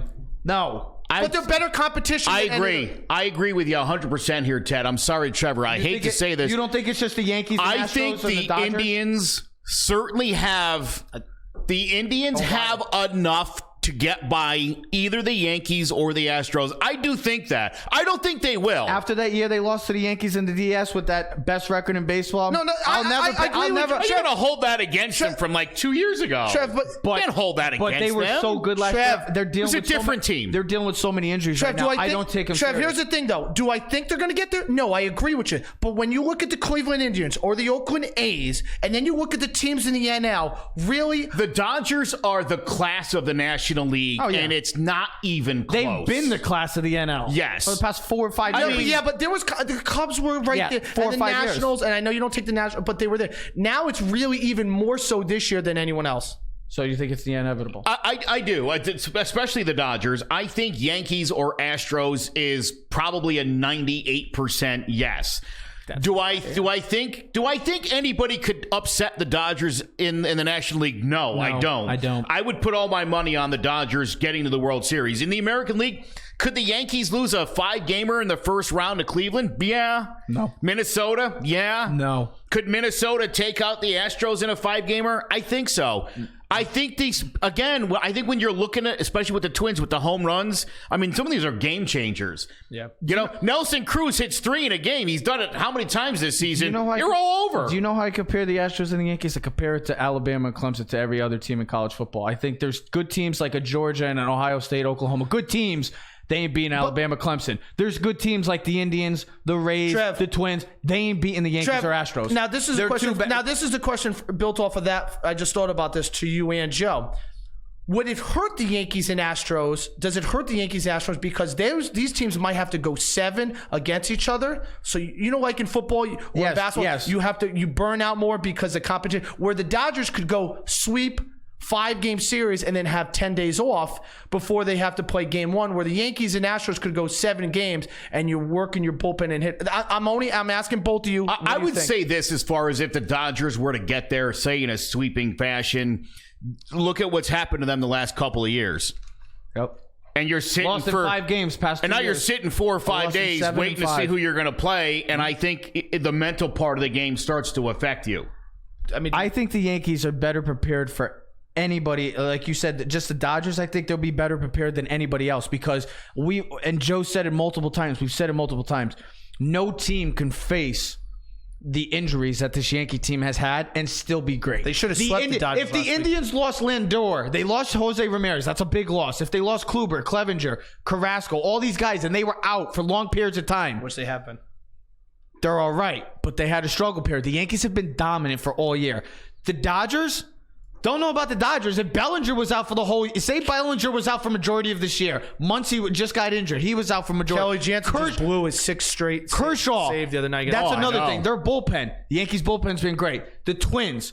Even the Astros. If the Astros lost their big 4, Springer, or big 3, Correa and Altuve, for long periods of time, they'd be good. But they wouldn't be like the Yankees. The Yankees would be better equipped than anybody and more prepared than anybody going into the postseason, just because of that factor, the injuries. I'm telling you, the injuries play a massive role. Let me piggyback onto that for a minute, because I think you're 1,000% right on all that. You stated it. Well, you're just quoting me. I love it. Of course. The other thing, the team that just whooped on the Dodgers, and you're right, should have swept them. Baseball admitted Gleyber should have scored. It's going to be a different Yankee team. It's actually going to be a better Yankee team when you consider that Encarnacion and Stanton and Voit and Hicks and Sevy and Betances. Who are you leaving on the bench with those 3? Who are you putting on the bench? Maybe Talkman or Maben, other superstar. But look, the Yankees could split into 2 teams and still probably take out 80% of baseball. Think about it. Who's going to be on the bench of those 3? Voit, Stanton, or Encarnacion? Someone's going to have to sit. I mean, you think about Tautman, Maben, guys have been so hot. The Yankees beat the Dodgers with the best the Dodgers had. They crushed Ryu. Oh, yeah. Listen. He has an inning stink, too. I was reading. And they beat up on Kershaw. Yes. That to me, that's the big difference. This was your best team. The Dodgers brought everybody with them. We had CC. Bellinger was horrible. I mean, they did not look good against the Yankees. CC 2-1. And this isn't even the real Yankees. Yeah. This isn't even the postseason Yankees. You almost got swept by. I'm not even mad about the 2-1 loss because they lost 2-1. CC pitched great. I mean, I'll take that any day of the week. 2-1? Okay, that's fine. Then they come back on Sunday night and beat up on Kershaw. That's why the Yankees will be better equipped and better prepared for any other team, and there's not even close. The Astros wouldn't be able to. The MLB is rooting for Yankees, Dodgers. They need this. I'm telling you. Yeah, if it's the Astros and Dodgers, no one wants to see the Astros, Dodgers. Not again. They have to have the Dodgers. I think unless our good old follower and friend. Our Stevie boy. And I think he wants to see. And I'm Astros not knocking the Astros because they are a great team. But marketability. If baseball at the end of October, early November, if they want to compete with college football and in football and basketball coming back too. Yes, if they want to be in the same book, the breath as them, they have to have Yankees Dodgers because. You saw in the 3-game series, Yankees Dodgers, the excitement in the crowd. There was a good Yankee crowd there too. Oh yeah, there was. I mean, it's the Yankees. Time. It's like the Pittsburgh Steelers. My favorite thing about LA: the people are fake, and so are the fans.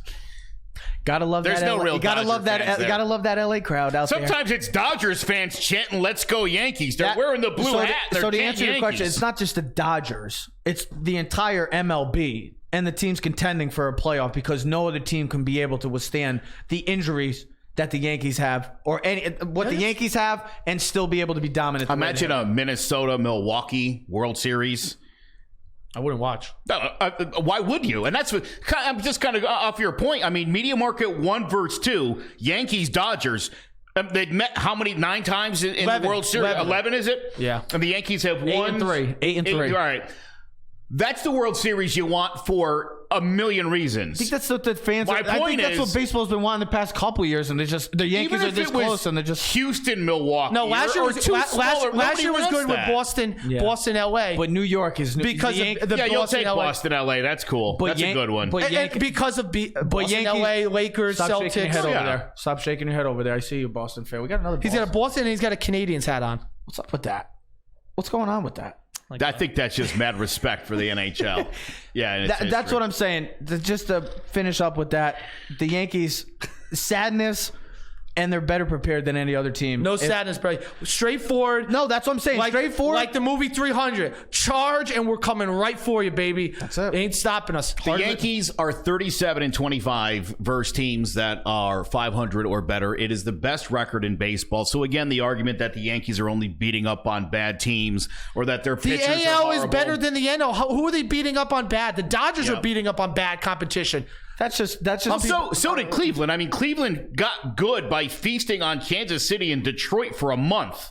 That was pretty much all they played for a month, and they were able to get themselves back into contention. So, and I noticed nobody brought that up, or the fact that Tampa, I believe, just beat. I'm sorry. I think Cleveland just beat the Tigers for the 14th time in a row. They did get swept by the Mets. Yeah, 14 times in a row. And I'm not hearing a word about the unbalanced schedule now. 2 weeks ago when it was Yankees-Baltimore, people wanted to literally change the schedule.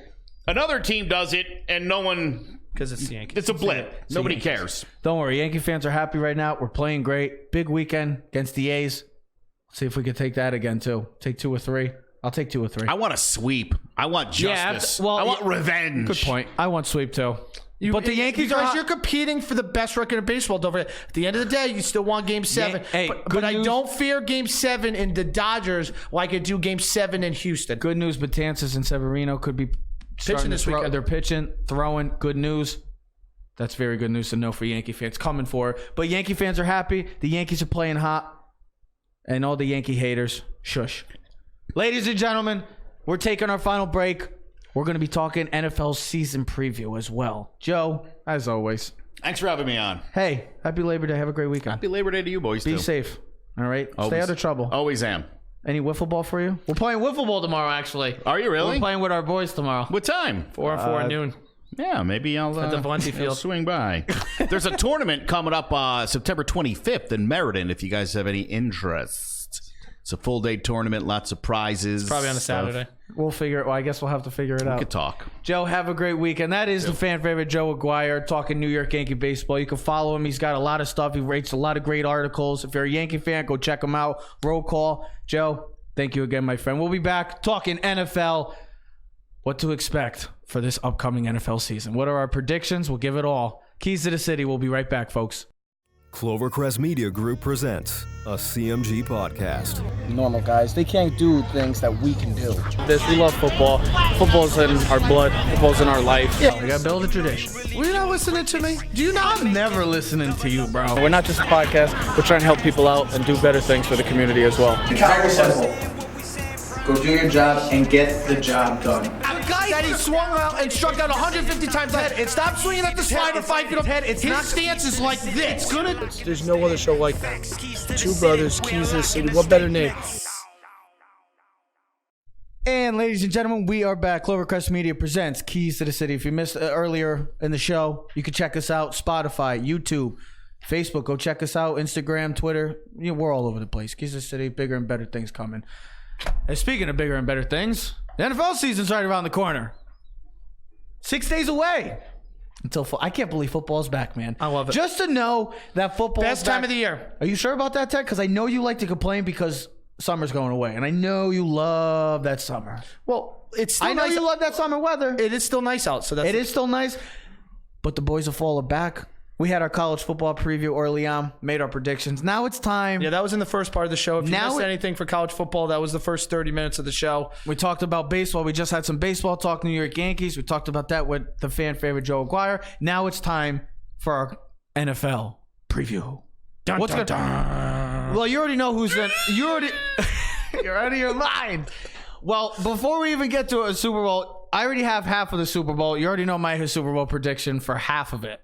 But I'll give you the other team. I don't need to do that. We won't do it, but I've already said it back in February what my Super Bowl will be. And we've been talking the NFL last couple weeks. Dude, the NFL's huge right now. You got holdouts. You got big name players. What's going on with it? We just had our fantasy football draft the other night. Fantasy football draft. We were talking about that. Big holdouts right now. A lot of question marks going into the season. We've talked about pressured teams, pressured players earlier in the last past if you weeks. think about it, the whole NFC East, there's pressure every year for every team.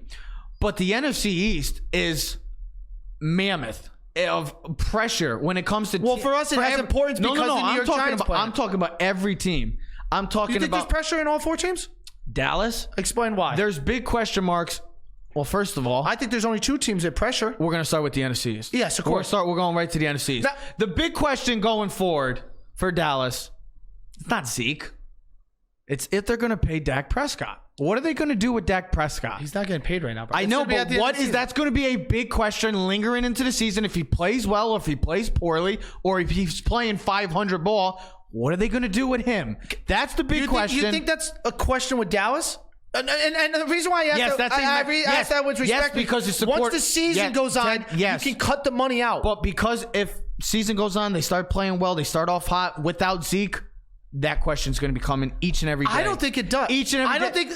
Are you kidding me? It's a quarter. It's the quarterback. I know, but you think they're going to be talking money during the season? Yeah. If that's your focus money, if that's not money. They're not talking money. They're going to say, when are they paying him? Here's not money. They're just saying, when are they going to pay him? Are they paying him at the end of the year? Are they going to pay him in the middle of the year? Or are they going to pay him right now? I don't think I haven't seen it much, at least in my lifetime, that I can really remember. And you and me have pretty good memories. I can't remember a contract situation that without a holdout, a guy playing and having a contract negotiation during the season. Like, it just doesn't happen. It's like once the season goes on, it's like, listen, we'll talk after the season. Well, I'm very curious. As a Dallas, I'm very curious to see. I'm not a doubt. I'm just saying, I'm very curious to see how that prolongs throughout the season. Okay. It's not Zeke to me. It's always comes down to the quarterback. Zeke is their best player, and they need Zeke to win a championship.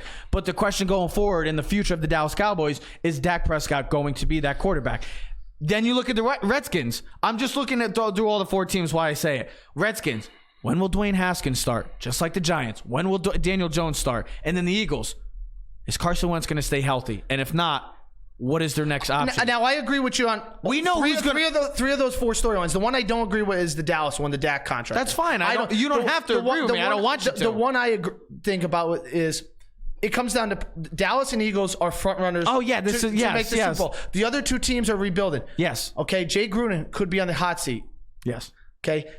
I heard a thing. Shermer was the third highest rated coach to be fired during the season. I was just looking at the I don't see Shermer getting fired this year. Neither do I. Maybe next year if they don't play good. I agree with you. Daniel Jones is a storyline for the Giants. When does he play? Or how does Eli play? And does he hold off Daniel Jones? Dwayne Haskins, I think it's inevitable when he does play because Case Keenum's the starting quarterback. And I think Colt McCoy could be coming in I don't think that's going to last forever. This is with Dallas and the Eagles. This is a two-man race. This is a two-man race. And with Dallas, it's all going to go on how they start out and how they play. Well, they could start out very easily 3-0. They got three. Some might say cupcakes. Got the Giants week 1. That could be a tricky game because it's division. Then you play Washington. You never know with that as well. And then you play the Dolphins. They could start off 3-0 right off the bat. And if Zeke's not playing, who knows how much longer that holdout is. But this is it. Like Ted said. This is a two-horse race. Either the Philadelphia Eagles or the Dallas Cowboys are winning this division. The Dallas Cowboys, it all comes down to when Zeke wants to come back. Now, because they're going to have the offensive line, it comes down to when Zeke wants to come back. If he comes back sooner or later, guess what? Then you put Dallas maybe right there. But right now, Philly looks like the favorite coming in. They got the most talent, and they could be possibly getting a former number 1 pick in Jadeveon Clowney. Could be a possibility. Adding to that stout defensive line, you get him. That's a major move. Now, I'm not going to give you my predictions of what the records are, but I am going to tell you who's going to win the division. Who is it, bro? For me, I have the Eagles winning the division, Dallas finishing in 2nd, Giants finishing in 3rd, Washington finishing in 4th. I 100% agree with you. Maybe it's a little biased to Giants, but I don't think people are giving the Giants enough credit. They could be record-wise this season. I could see them 6-10 or 7-9. Yes, their record, their standings, schedule the first 9 weeks is not that difficult. There's winnable games. Okay, you look at their first 4 games, and I'll just do that real quick. It's Dallas, it's Buffalo, it's Tampa, and it's Washington. They could go 3-1 in the first 4. It's a realistic possibility if Eli Manning plays well and they. So we're both on Philly. Okay. Yes. I want to write that down. Write that down. All right. Philly, both. And of course, that is all based on Carson Wentz. If he's healthy, he's the better quarterback of the two with Dak Prescott. Philly has weapons galore all over the field. They have two nasty tight ends in Ertz and Goddard. They have wide receivers. They have the most talented team in the division. They might have one of the most talented teams in the whole of NFL. Yes. Alshon Jeffrey, Deshaun Jackson, Miles Sanders, Juana. They have 5 running backs they might be keeping. NFC North. Let's go on to the NFC North. I think that this is one of the most intriguing divisions in football. Let's just put the Lions in 4th place. Yes, I don't expect the Lions to do much this year again. I don't know. Detroit's one of those confusing teams.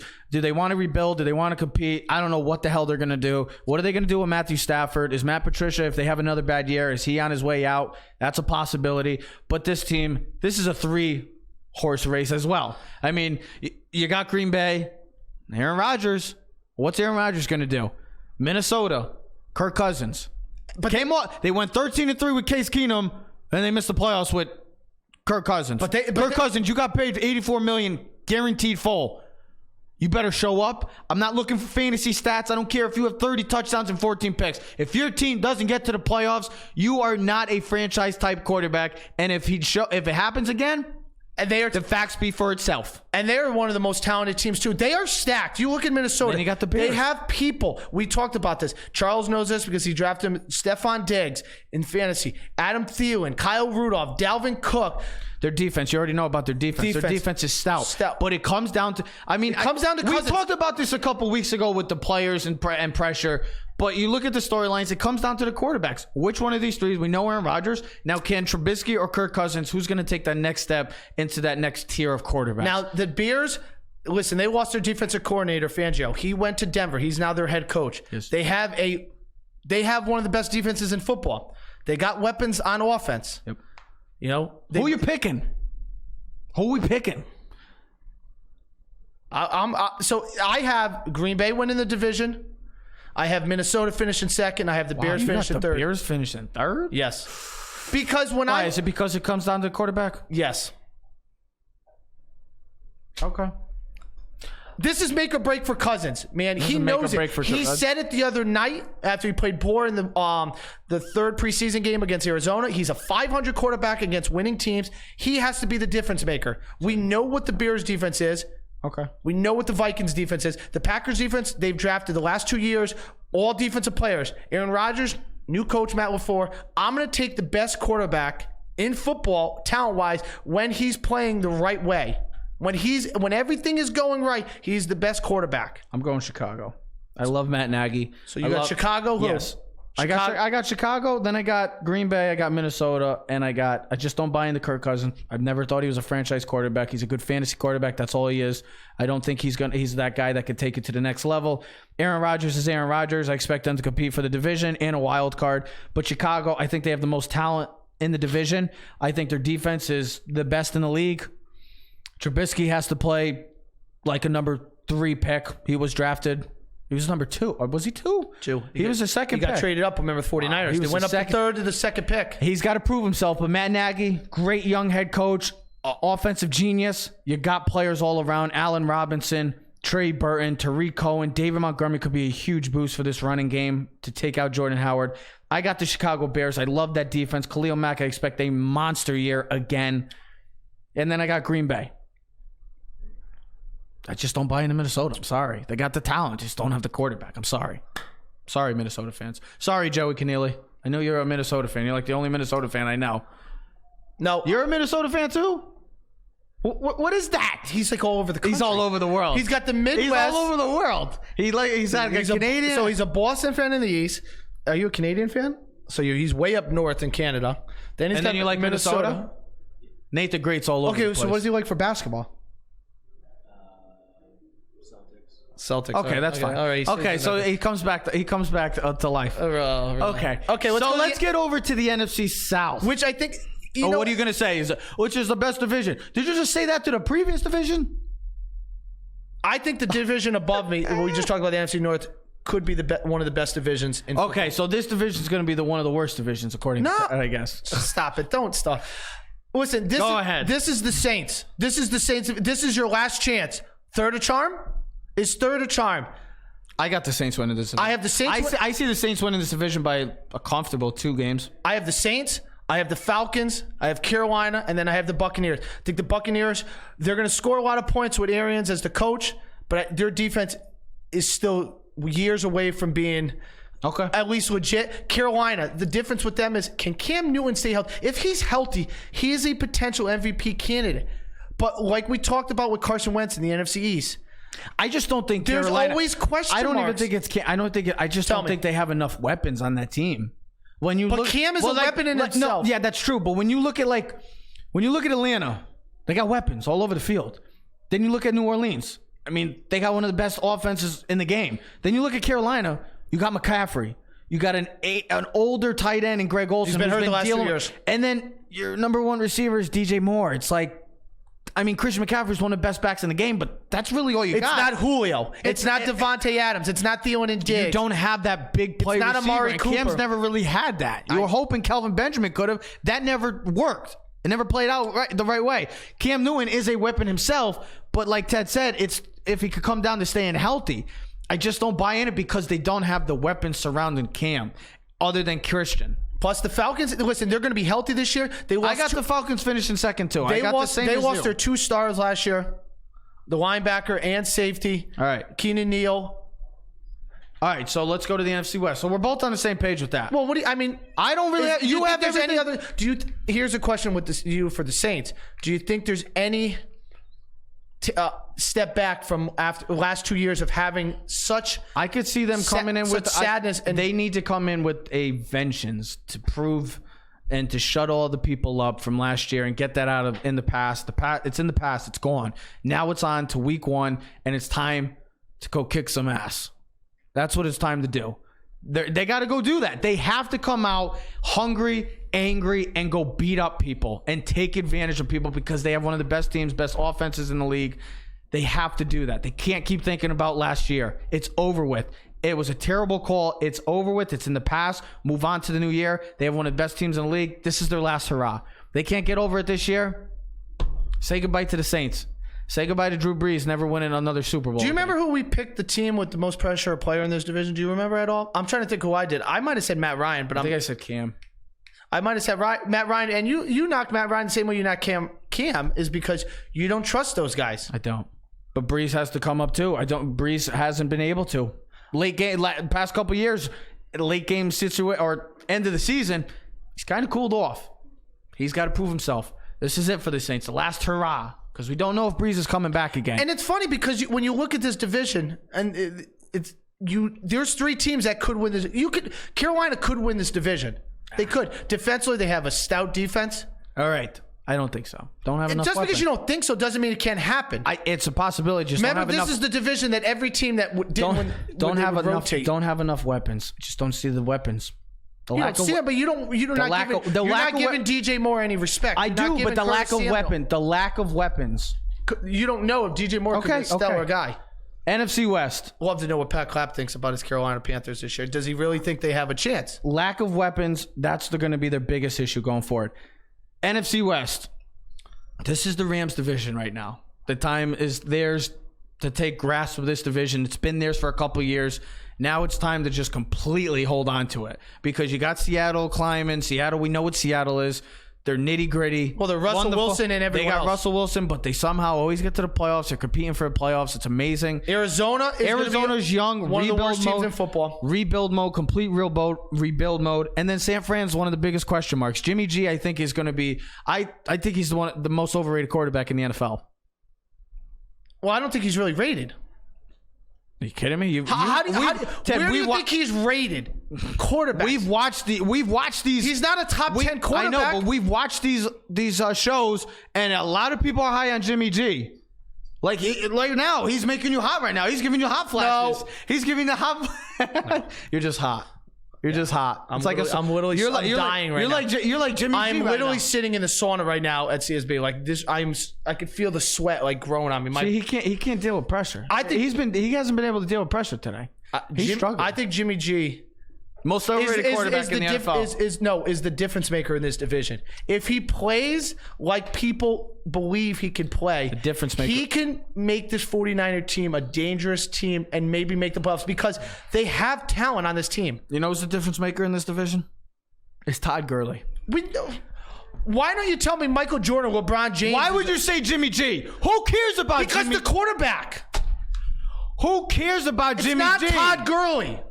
Okay. We know what Todd Gurley is. When he's the star, he makes the Rams flow. Yeah, their offense. But we're talking about something else. The Rams are still more talented. Yeah, we're talking about a quarterback. Talk about something different, bro. You're talking about a quarterback. Okay. Whoop-de-doo. Oh, Gurley. That's all we talk. Who cares about Gurley? If anything, it should be Goff more. Because Gurley's hurt, so now Goff has to take more. I know, but if Todd Gurley's healthy last year, they're a different team. But guess what? Goff also didn't play well down the stretch. Goff's numbers went down when Gurley got hurt. Goff has to pick it up when Gurley. I'm going to wait for you when you're done. Oh, of course. So let me know. Then go outside. I'll finish the rest of the show without you. Yeah, okay. Yeah, boom. It's Jimmy G, man. Because, Trev, if he plays like they expect him to, and that's what you trade in. That's what you paid $27.5 million. If he plays to the potential, they have players on that San Francisco team. Their defense should be really good. Kyle Shanahan is an outstanding offensive coordinator and head coach. So what do you have? They could be a team that could give at least the Rams a run for the division. You're out of your damn mind. Trev, if he plays well, if he plays like crap. Okay, so where are the 49ers in your ranking? If you have him at third place, I'm going to come over there and slap you. You should have him at 1B then. No, I don't have to have him. Just because I'm going to pick him third doesn't mean I still have him 8-8 team. But if he plays... They're not an 8-8 team. I don't see them as an 8-8 team. I just don't. I'll tell you, more and more shows, and I know everybody's high on the San Francisco 49ers. I know, it's like the Nebraska Cornhuskers in college football.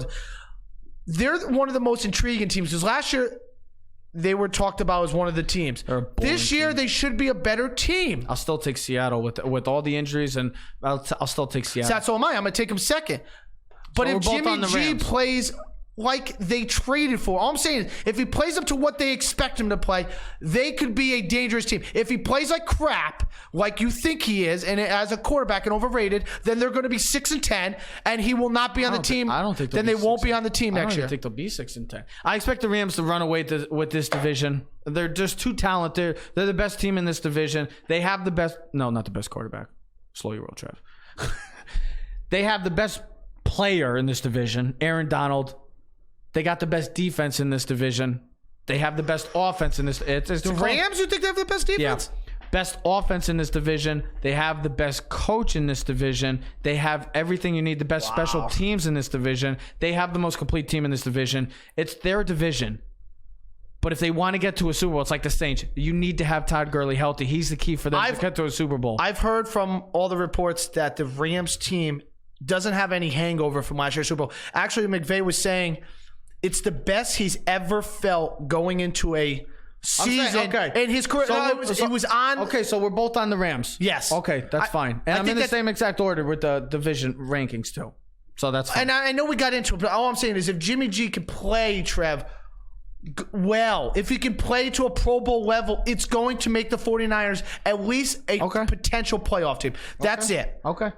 Let's get over to the Instead AFC. of being 6-10 and being a top 5 picks like they are every year for the last 4 or 5 years. That's all. Don't worry, people that are AFC fans. We're coming to you guys. We're coming. This is the obvious question in the AFC East. We're going right to the AFC East. Yeah, can anyone compete against the New England Patriots? I'll answer for you. No. Not yet. No. I don't think so yet. Very simple. No. Sorry. I've been saying this and I'm going to say it again. Until number 12 and that coach on the sidelines is there. What are you reenacting Tom Brady right now over there?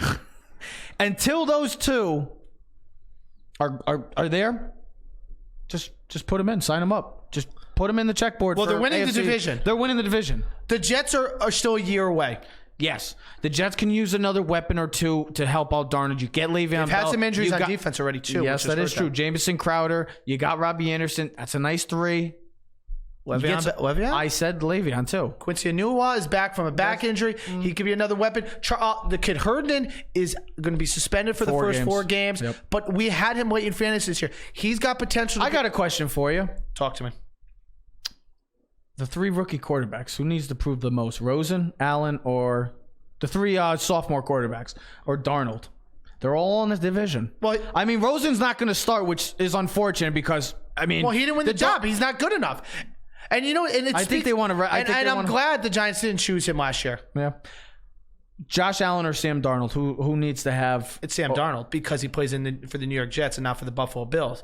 I think the Bills are going to be better than a lot of people think. Yep. They're going to have one of the best defenses in all of NFL. Sean McDermott is a great defensive coach and a great head coach, especially when he was there with Carolina. You know, they made some moves in the offseason to get some offensive weapons. We'll see what happens overall. The key with them is Josh Allen. Can he be a little bit more accurate? Can he make... We know his athleticism. He actually proved that he was more athletic than a lot of people suspected. Very good. He's a very good runner. Athlete. Yes. He had more rushing yards. I expect this is going to be the Patriots division. They're going to win comfortably again. I mean, what do you expect? I think it's going to be New England. Do you expect anything differently? Okay, here's the question. Who fights for second, Jets or the Bills? I'm going to go Jets. I'll go Jets too. I like the Jets because they got more weapons. I like the weapons. They have Sam Darnold and the other team has Josh It's like the Carolina Panthers and Atlanta Falcons. Atlanta has more weapons. And they also have Matt Ryan. You like Matt Ryan over Cam? Do you? I really don't like Matt Ryan. I don't think he's that good of a quarterback. He is good, though. I mean, he's a good just because he doesn't win. He's a good fantasy quarterback, like Kirk Cousins, to me. But that's just my opinion. That's just my opinion. He wins games every year. Okay, 9-7, I guess is good for you. Better than Eli. Eli's got 2 Super Bowl, bro. It's all his league. His legacy is cemented. That's what. No, Eli's legacy is cemented. That's all I'm trying to say. What have you done for me lately? Okay, yes, he hasn't been good. I know. It's like what people say about us about the Yankees. What have you done? Ted, with us lately? I know that, but his legacy is already cemented. What is Matt Ryan's legacy going forward? So we're not getting. Let's keep rolling on. Hold on, Go ahead. You don't have anything to say. I was going to get into our guy that we picked fantasy about. Potential for Le'Veon Bell this year for the Jets. I think he's the second biggest storyline in all the division. I expect him to be Le'Veon Bell. I expect him to be great this year. Again, I expect nothing but greatness. I mean, he's a great back.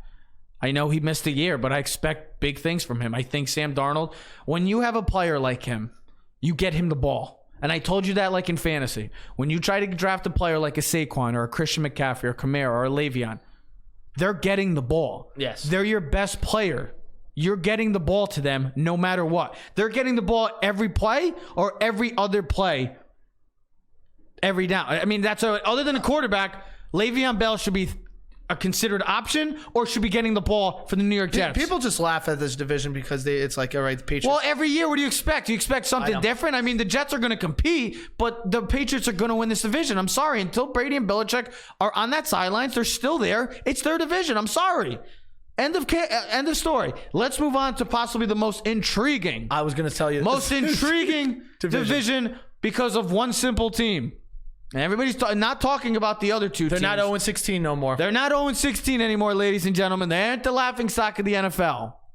They're the Cleveland Browns, and they're the Hollywood Browns. And the NFC North division, which is NFC North division. Oh, sorry, AFC North. This division, we know what this division's about: pain, bloodbath, wars, grit, tough, hard-nosed players you expect to be injured, hurting the next day. That's after these games. You don't hurt in other games. This division, when we see Baltimore and Pittsburgh play, when we see Cincinnati, it's always a bloodbath. It's always a war. It's always Cleveland is the new kid on the block right now. They're the new kid on the block, and they're going against the big bad wolf of Pittsburgh. They have the most talented team in this division. Oh, think about the players they have. Offense. No, second. Who would you say the most? Pittsburgh, because they've done it. They got the best. But that has nothing to do with the question I just asked. They got the best coach. They got the best quarterback. Running back is 50-50. Nick Chubb and James Conner, that's 50-50. Who would you take? One choice. I'll take James Conner because of the offensive line. We're not talking. We had to pick one guy. This is kickball. Who are you taking, Nick Chubb or James Conner? James Conner. I'll take Nick Chubb. Okay. Who are you taking receiver? Odell Beckham Jr. Over Juju, yeah. Yes, but Juju's right there. Yep. But the defense of Pittsburgh is really good. They're looking like they're going to get. Defense could be good, and so can Baltimore's. But they're getting back to. But they don't have the weapon. 10 wins will win this division. This division is going to be the most intriguing. I know Ted's already said it 2 times about the other divisions. What other divisions? This will be to me. The South and then the North. Yes. This will be the most intriguing division just because of the Browns and the hype surrounding this team. Each and every week they play, there will be eyes on them. Well, yeah. Want to know what two sophomore quarterbacks versus the veteran. What Baker and Lamar versus Ben. It's not even that. It's what Cleveland's going to do each and every week. People want to know how good this team's going to be. Are they gonna prove all the doubters wrong? Are they going to be the same old Cleveland Browns? That's how it's going to be each and every week. And they got a tough schedule to start. They don't have an easy schedule. They got a tough schedule. I'm going to go with the Pittsburgh Steelers to win this division because they've done it. They've proven it. They got the best quarterback. They got the best coach in the division. And I just think this team is finally, they don't have to deal with drama. They don't have to deal with Antonio Brown. They don't have to deal with Le'Veon anymore. They can get back to Pittsburgh Steeler football. Beating up people in the trenches, running the football, and playing great defense. And that's what the Pittsburgh Steelers do, and they're going to get back to that. This division will be fun. Each and every time they play, you're going to want to watch. Other than Cincinnati, because you know Cincinnati is going to rebuild. But those 3 teams, Pittsburgh, Baltimore, Cleveland, it's a toss-up. But Pittsburgh will be the AFC North champions. How do you have the rest of the division finishing up, bud? Cleveland 2, and I got Baltimore 3. And then Cincinnati. But I got Baltimore. I got Baltimore and Cleveland at the same record at 9-7, but they got the head-to-head matchups. I got Cleveland winning both the matchups. I'm kind of disappointed that I'm agreeing with you, but I am. I think Pittsburgh does win this division. They have the best quarterback in the division. They have the best overall team in this division. They have the best coach in this. Harbaugh's a good coach for Baltimore. Yes, he is. But I like Tomlin, and people don't give Tomlin credit, but he's got one of the best winning percentages, only behind Belichick in all football in the last 10 years. Well, this Steeler team is redemption. They didn't make the playoffs last year. They lost the 2 big mouths on the team. But they are gone. That's why they're big. That's why the and their defense is going to be much better. I love the draft pick. You loved it. The kid first round. Oh my God, it's my favorite pick of the entire draft. Devin Bush is going to be a star. He's going to be a superstar for that team. He's going to be a linebacker they've been desperately needing. So I got years. Pittsburgh winning the division. I had the Browns finishing second. Close. Baltimore third. And the reason why I chose that, I would have flip-flopped it, but it's because I like Baker and his ability to make plays more than Lamar Jackson. I don't know. Making plays, Lamar. And then, I don't know. That running. I got Pittsburgh. I don't know. That making plays, Lamar. Making plays. AFC South. Wow. Trev, I mean, this division just changed. This was a heartbreaker for me. I changed the whole thing last week. I have voiced my sadness to see one of my favorite players go in the NFL, Andrew Luck. I love Andrew Luck. And a lot of people saying, oh, give Jacoby Brissett I will. But ladies and gentlemen, he is no Andrew Luck. And we know what the Colts division just changed. The whole playoffs We know changed. what the Colts are going to be in this division. That's the biggest They thing. have maybe the most talent in the division. Who? The Colts. They still have the best offensive line. People are still loving this team. But the quarterback situation comes down to having Andrew Luck or Jacoby Brissett. You're going to laugh at my pick. I think it's the difference maker. I think the way I have it right now. That's why, to me, me, the way I'm looking at it right now, the winner of the division will be the Houston Texans. I got the Houston Texans because I love Deshaun Watson, and if they can please just protect him, my God, this kid could be special. They just got to protect him. Don't do what the Colts did to Andrew Luck. Please. Just look at what the Colts did. They don't have a franchise quarterback now because they didn't build the offensive line. So Houston won. Houston won. Jacksonville 2. Colts 3. Tennessee 4. Same thing. I mean, what do you want me to do? I'm just being honest. That's just I am contemplating Jacksonville at number 1, but I just don't know if they have enough offensive weapons. They have the defense to win this division. They have the division. If they can get back to where they were 2 years ago, this could be one of the most dangerous teams because we've seen what this defense can do. Mm-hmm. It can win in New England. Should have win. Should have. Now, Nick Foles, this is not a 6-game season. This is 16 games. How does he play? I think that's one of the second biggest storylines after Andrew Luck is Nick Foles. This is what you paid him for. 100%. If he can play what we paid him for and what we expected, 100%. This team should win the division. They have the best defense by far. They have a good offensive line. They've drafted offensive line talent the last 2 or 3 years. Just don't have the playmakers. They have a running back. They have a beast running back. Play action. We'll see what happens. Nick Foles could be that guy. I mean, Tennessee. But I have Houston because I think overall they have the best talent. Yep. I like what they have, at least for their top talent. Right. I think Jacksonville finished second. I think Colts finished third. I think the Tennessee's finished fourth. But don't watch out for the Titans. If someone could just play some football, either Tannehill or Mariota. We're coming up on our last division, and there's only one difference in our complete thing. We will have both. For every division, we have the same team winning. In everything? Yeah. We both have Philly, both have the Saints, both have the Rams, Pats, Pittsburgh, Houston. We didn't pick our wild cards yet. We didn't do that yet. Okay. AFC West. There's 2 teams in this. It's kind of like the NFC East. I think there's going to be 2 teams. It's just who do you like more? This is easy to me. It's the Chiefs. Too many injuries right now with this the Chargers and what injuries? Just Jarwin James. That's a huge loss. That's a huge loss. Bosa, you never know what Bosa. Hopefully he can stay healthy, but not having Melvin Gordon, that's going to be a question going into. It's like the Zeke thing. When is he coming back? When is Melvin Gordon going to come back? It's going to be a question throughout the year. And he might sit out for a whole year. Phillip Rivers, I mean, there's a lot of pressure on him this year. Can he finally get to where he's never even been to?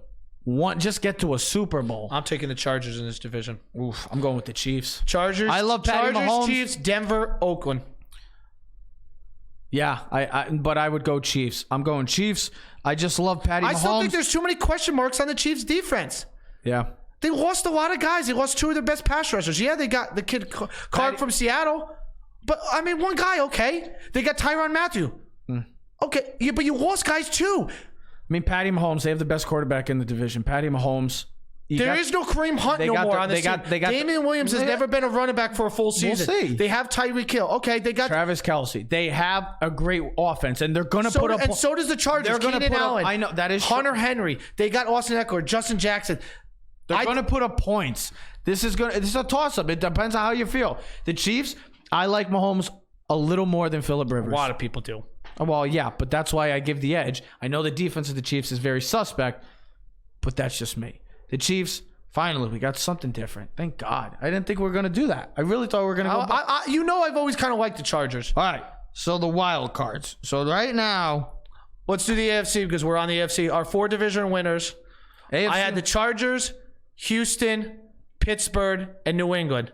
My 2 wild cards are going to come out of the You got the West. So the Chiefs are going to be the other wild card. Both of your wild cards are coming out of the West? It'll be the Chiefs. Yeah. And it comes down to, and I'm going to take Cleveland as the 6th seed. Over Jacksonville. Let's see. And then my AFC Championship game. Hold on. You want? Okay. I'm just going to tell you the AFC Championship game is going to be Pittsburgh and New England. Wow. So first game of the year will be a rematch? Yep. Wow, Pittsburgh and New England again, huh? Yep. What a surprise. So okay. No. We'll get into that. So my wild card. Prove me wrong. My wild card is the Chargers. I'm going to go with Jacksonville. I think that defense is going to prove a lot. That's what I was going to say. I'm going to go Jacksonville because of that defense. I think that defense is hungry this year. They got a lot to prove after a abysmal season last year, an up and down season for a team that had high expectations. Especially with the talent on that defense, and they're going to come back to being Saxonville. Josh Allen, big pickup too as well. That's going to be a nice pickup. And then the AFC Championship, I got the rematch of last year. I got the Patriots against the Chiefs. I got the Pats and Chiefs. And I got the Pats in the Super Bowl again. Oh, you already picked the Pats. So you're picking the Pats. I said this back in February that I'm not changing my pick until it proved me wrong. I got the Steelers. Wow, you got the Steelers in the Super Bowl. Tell me why. I'm curious. I just see something different about this team. I think of what happened last year. Everything that happened bad last year for the Steelers happened last year. Between injuries, BS, players. I just think this team is much more motivated than ever. And I think they get over the New England schneid this year. Because this New England team is not the same team as what they have been. Okay. We say that every year. I know. The amount of times that people say that we'd be all millionaires. All right. The New England Patriots are getting back to the Super Bowl. So I got Pittsburgh and you got New England. Guess, yeah. Oh, okay. We'll just go to the MC. I didn't do that. I didn't do that. Ted gives a whole spiel and then Trev just we'll just go to the MC. I was repeating. Good thing this is live. People love us, baby. People love us. Yeah. One person that's watching. It's okay. I don't care. We're going. Thanks, Nate. Patriots will be there. Now we're at 2. Patriots will be there, ladies and gentlemen. It's inevitable. The word of the day is inevitable. It's just going to happen. I don't think so. It's going to happen. It's not happening this year. Okay. Until it happens, we'll see. NFC? You do it, bud. You go first. Why do I got to go first? So you had as division winners, if you don't mind repeating for the audience. Of course. Okay. So I had the NFC East. I had Philly. Then I had Chicago. Both Saints. Rams. Okay. NFC wild card. I'll go with Dallas and Green Bay. I'm going to go Dallas and Green Bay. I thought you were going to finish it like I did and go to your conference. Okay. Who's going to play in the NFC Championship game? It's going to be a rematch of last year's NFC Championship too. Rams and Saints again in New Orleans again. All right. So this is what I got. So I had Philly win in the division, as you did. You had who win in the division in the North? Green Bay? No, Chicago. So I have Green Bay win in the division. So Philly, Green Bay. I had the Saints in the South, and I have the Rams in the West. Yes. Okay. The 2 wild cards I have. Hate to say this team, but I have the Dallas Cowboys as well. So do I. And I have the Atlanta Falcons. Okay. And who's your NFC Championship?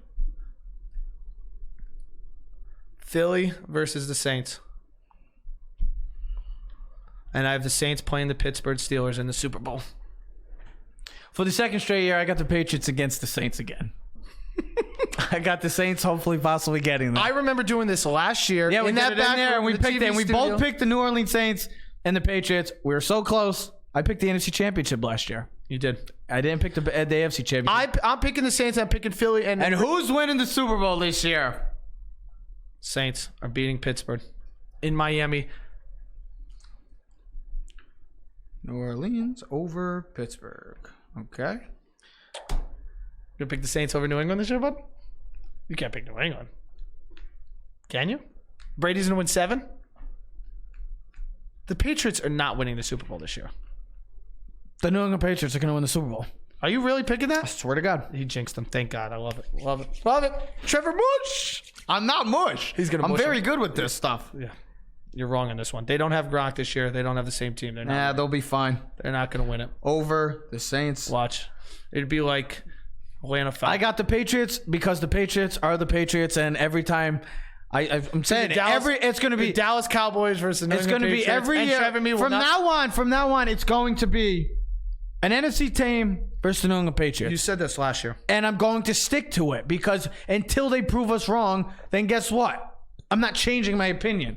Who wins MVP? Oh, you just threw me a loop because I wasn't prepared for that one. Well, I can't think of anybody off the top, huh? Well, I mean, it's obvious. You always feel like it's the quarterbacks. I'm just... Oh, my God. I'll pick. Go ahead. MVP, and I got a dark horse, too. For MVP, I got Aaron Rodgers. I think it comes down to three guys, and I think it's the quarterbacks. It's Mahomes, it's Wentz, and it's Rodgers.